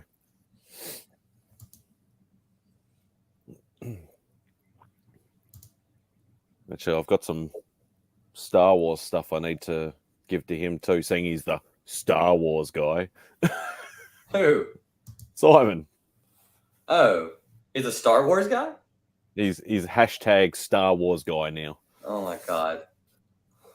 Jumping on the bandwagon about 40 years too late. Well, you got to start somewhere. And the best way to jump in is just jump in with both feet. Good night, Simon.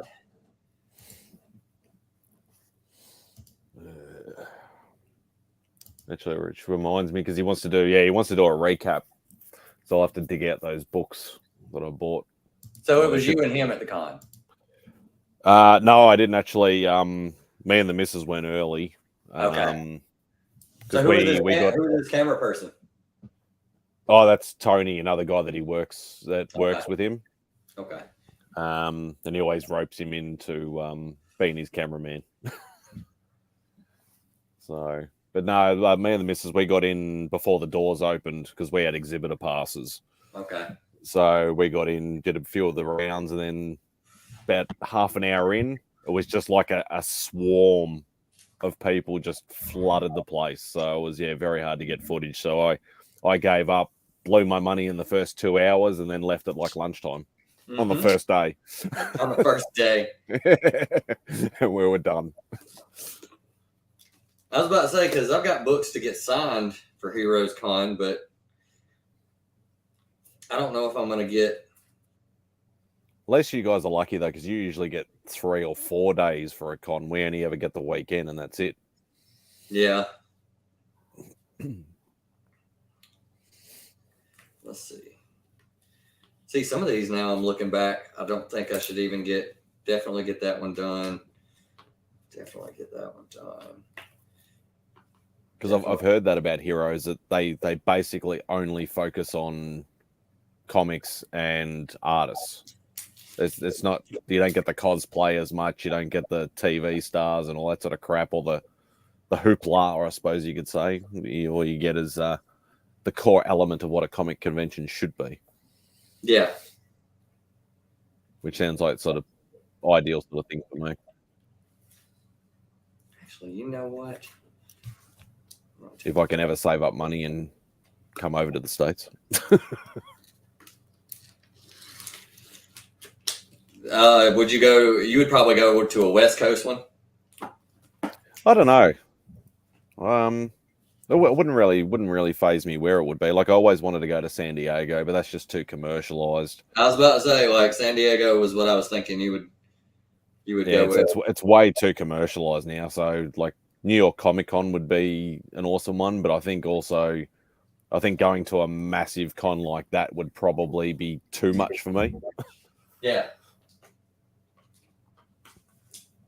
Heroes Con is the best convention experience so far. It's been years since you came all the way to Heroes? Reading what J Hood is saying.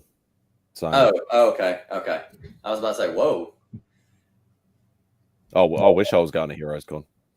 Oh man. And it's literally just a hangout. Like I literally pulled 2 books out of the books that I was thinking about taking because I was just like, you know what? I'm already getting the man to sign one thing. And I don't want to really have to replace these. So I know Mark wants to meet JR. Yeah, I'm down with that as well. I'm getting him to sign my ASM 238. Nice. Yeah. I mean, I figured I bought the facsimile, so that way I have one to read that I can, not have to worry about. And as far as keeping something in my PC that I would really cherish, it would probably be that. You don't have the original? Yeah, I have the original. The original is going to get signed. I'm First gonna Hobgoblin. get it graded, get it encapsulated, and all that good stuff. But like that one, that one would definitely be. If I was going to get JR to sign something, that one would be the book. I really, really wish his dad was going to be there as well, but yeah, his dad doesn't do anything anymore, as far as I know. Anymore. So I doubt that's ever going to happen. I had an opportunity to get a senior sketch when I first started collecting original art, and I was like, I can't pay that kind of price. This is where I was paying like, $50, $100 for a sketch or, an at-home commission. He was charging about $1,000 or something like that. And I was like, I can't afford that. Yeah. And then ever since then, I've spent like way more money than that on sketches and things like that. So yeah, one of my greatest regrets, unfortunately. Yeah. So far, my best experience has been South Carolina Comic-Con, but that's basically because that's the only one I went to. And I went crazy when I went there because I was just like, I had way more expendable income that year. Actually, I think I'm going to be taking about the same amount. Now that I think about it, I got tons of stuff done that year. I bought like they had vendors, especially like the last day. The vendors had like tons of books that were like boxes where they were like, all right, all these are $1 because I don't want to have to take them home. And yeah, so I was going to say that. Like sometimes it's very rare for them to do it here, but occasionally they will. Like if they haven't sold much, they'll just go, yeah, bang, like, all these boxes are like 50% off or whatever it happens to be, just so it's less to bring back. I think one vendor had $1 boxes and one vendor had 50-cent boxes. That's how I got most of my Bishop run for X-Men. And then I got tons of X-Men that year. I think that's where I got most of my X-Men run. I think I got some Thor too. But yeah, there was 2 vendors that were just not wanting to take all that crap home. So yeah, we don't know what dollar bins are over here. Ours are like $5 bins at very least. At least most of them are like $8 bins or $10 bins. That's what most back issues go for over here. Oh, I'll stack it up. Yeah, I'll come up you're muted, I'll come Robbie. up with a stack, and I'll be like, "Would you take?" I was saying, really? Yeah, take them home, get rid of them. Yeah, because I don't want to have to tote that heavy ass box on the way home. If we had dollar bins over here, I would have probably 50 short boxes, not 25. I'm wondering, because the problem is the shipping.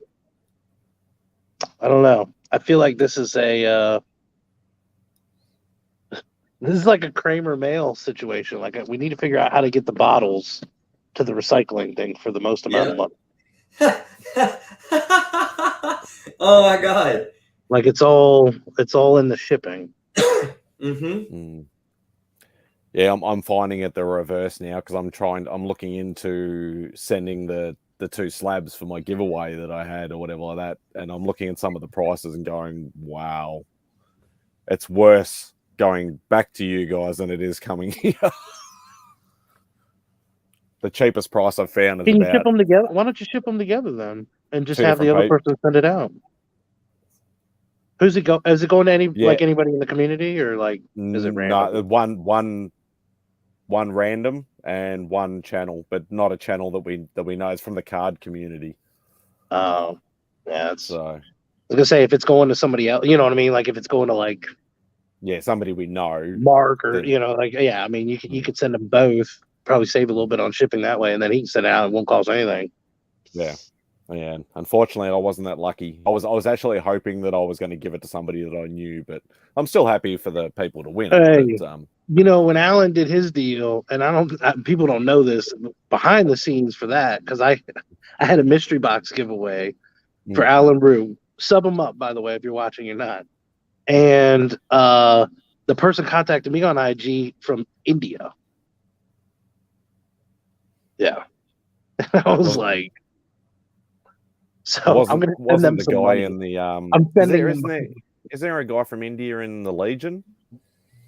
I'm not sure. Sorry, Kyle. But I was surprised because they're like, yeah, I'm in India, and I was like, oh, really? Currently? All right.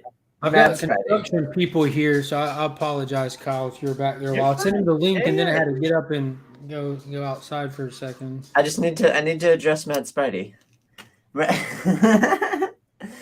Remy, God damn it. Remy gave you some damn good advice. You have so many cool things sitting around you. Freaking have that as your, like, a show. Literally, just pull shit. Like, hey, guess what I got right here? And then it's just something completely freaking random and awesome. That is an awesome show idea, Mad Spidey. You better freaking take that idea. Go through your Spider-Man collection. You're sitting here showing, like, haul videos, man. Show what you have. You got some cool ass shit, especially with your collection. You're just sitting here saying you have 12 freaking boxes of stuff. Oh my God, you're leaving so much on the table. Freaking pivot, change your channel. Remy gave you a bitchin' idea. I'm getting there. Hey, I've still got. Hang on, where is it? Thank you, Kyle. Thank you, Kyle. Timestamp that. I'm gonna post it on IG later. Kyle's channel. I do want to know that he regularly shows off what he has. He does original art showing of pieces that he has in his collection. Oh, I know. I watch the channel, but I'm like, see, suggestions. There we go. Top 10 Spidey different what is that? Different eras, or what is that? Top 10 Spidey different themes. Oh, okay. Yeah, top 10 Spidey videos, different themes. More statue events. It's already on the list. Yeah. Says he has 300. Man, okay. Well, after this contest is over, you should be putting out shit tons of content. Yeah, man. Somebody complained about your background. Hey, been there, brother. Look at that. No, the background. I can't. Oh, that's why I tried to. That's why I bought that to add something to the background, but it's too small. I saw you had a new one on the left. What was the one on you had the Marvel Forever, and then I saw you added another one that was. Yeah, that was that one, but it's just too small. Sure. Like, what's your thoughts on the digital backgrounds? That's just a part of StreamYard. It's already built in. You don't have to do anything. I like what that. the heck is this shit? This is awesome. I like that. Yeah. That's cool. You should put that in all your videos, but not as a background, as a foreground. Just put it right in front of the camera and just do everything behind it. Oh my God. That's a great idea. I like how Kyle shows everyone he's an alcoholic by foregrounding liquor every morning. It's a bit hard because I've got the laptop on comic boxes at the moment, so I haven't really got. I live with these demons, not you. You don't know my origin story. Actually, you do know my origin story. It's still unfolding. I live on the West Coast. It's still 7:00 in the morning. That's why he's on wine. As soon as it hits 12, he rolls over to beers, and then as soon as it hits 3, he'll roll over to something real. Mm-hmm. That's when he starts hitting that sake up. Yeah, by midnight, he's upgraded to acid. And then the cycle continues. Yeah, repeat as necessary. I get nothing done throughout the day. Just sit around. Not sober, at least. That's no, I think you've done more work on this channel than all of us combined. We have seen it. If my phone works, I was gonna have you guys out there. I'm gardening right now. But yeah, I'm weeding like freaking a big tomato and strawberry garden. The best was when you were fixing that pipe and you were just digging a hole. It was like, what are you doing? And just digging a hole. And every now and then you chime in. It was just, we're watching you dig a hole. It was a tough hole, man. It was a gas main. I was running a new gas main. I should show the after, dude. My hole, it didn't sink. I fucking packed it perfectly. I dig a nice hole. All the grass grew back. So, yeah, I pride myself on my holes. Hashtag warning holes. Hashtag holes pride. Warning holes. God damn it, you did that fast. I stay ready.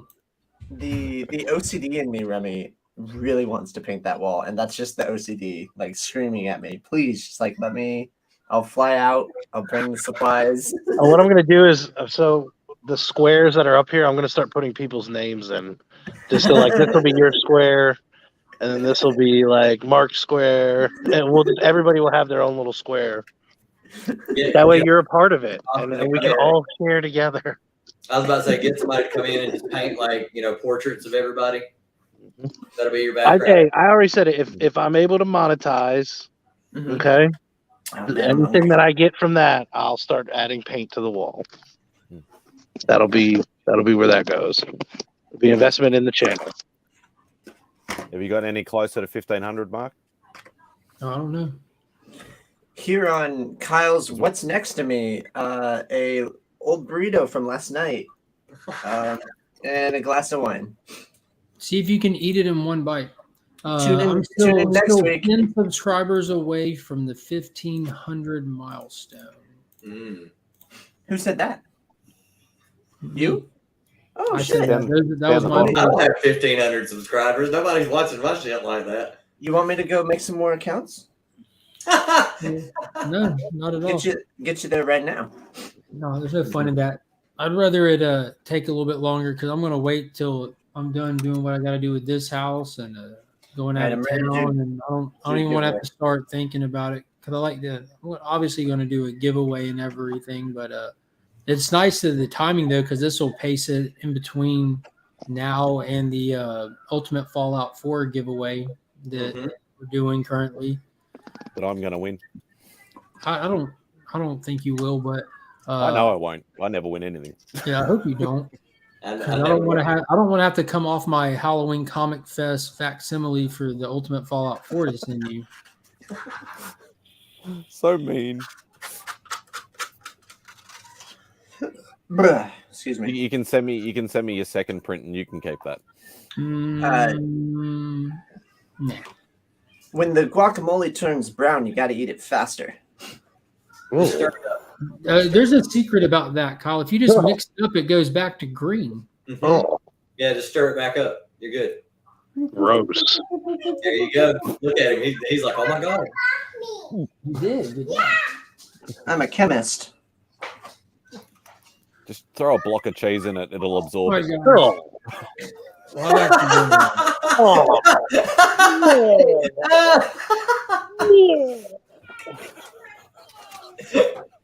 You just So made gross. Remy- So gross. Oh my God. You just made Remy puke. That's great. I think Remy's actually frowning now. He actually did. For a second, he actually did. We actually saw it. All you have to do is eat like 2-day-old guacamole. Well, Or timestamp that and then just have it as a background. There- I mean, just like there's just certain food that'll hold up. Like I'm a believer in that, and Angel's fought me on it before. And I mean, I always look at it kind of like a cookout, like because like a lot of times you have a cookout and then you just put the food out. Yeah, it stays And it's out there all day. day. Yep. So it's like, hey, guess what? Oh, that chicken got left out. Well, it was cooked, so So it's still good. Yeah, like if it was a cookout, people aren't going to hit that up in a couple hours. Like, no, they'll eat that up. Yeah. But when it starts changing colors or it's mushy or something, like guacamole's gross already, but old guac that you just stirred up and scoop like that, oh, that's gross, man. That's next level gross. I have a very strong stomach. It will be my downfall eventually. Ooh. But Well, at least you know you can clean your own I had toilet. one too, and then I had an ulcer, and now my stomach is not so strong anymore. I got a pretty good. Yeah, I can eat a lot, but I can, but I regret it later.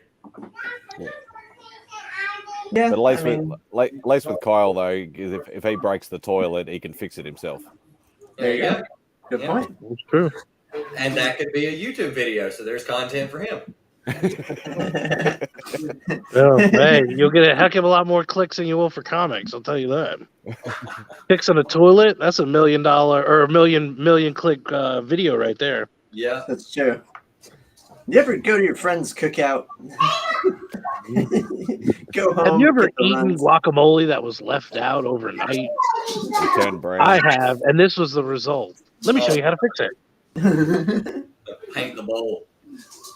No.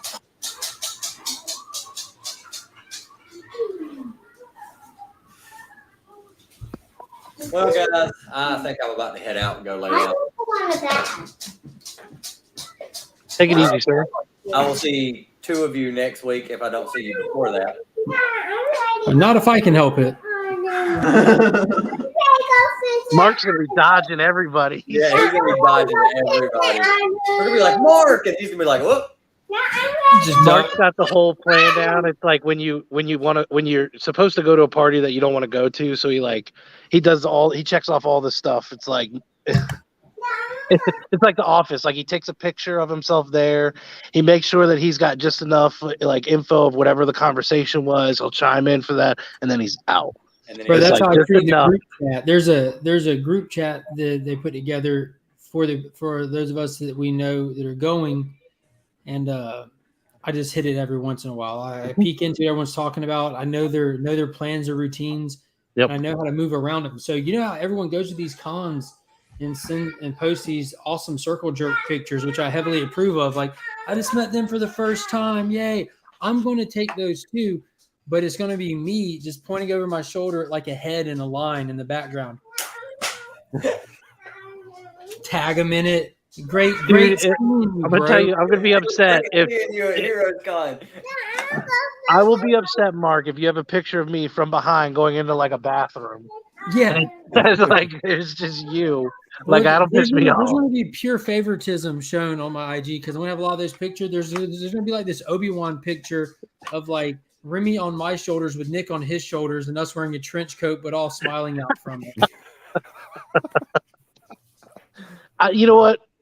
I should probably be the base for that. Let me be the base for that, Mark. No. We're gonna put it opposite. I got thunder thighs, bro. I got this.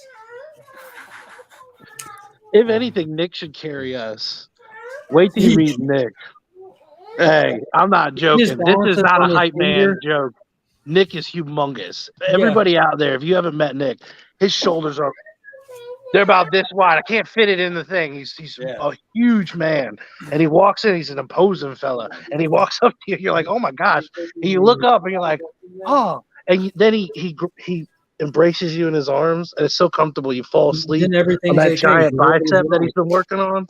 It's unbelievable. When Nick said he was gonna do another channel with just his workout stuff, I was so excited because I was like, dude, this is about to go down. This guy's went straight to the drugstore and bought KY and everything. Yes. Sweat it, Nick. Sweat it. Yeah. Just doing squats with a nice angle from behind, just Nick doing squats all day. Yes. I was watching him freaking shoot some hoops, man. Yeah, me too. I called him a hack. Yep. Yeah, his hand just swallowed that ball like huge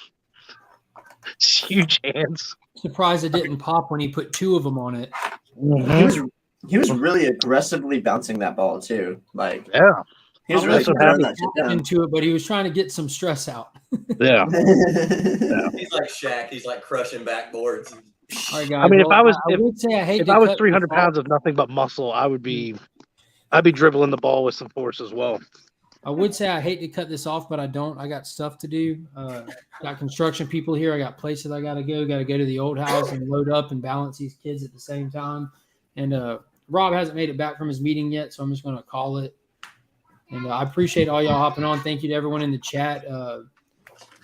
Be sure to subscribe to the channel. All that, whatever, all that good stuff. I'll see you guys next time. We are leaving. Peace.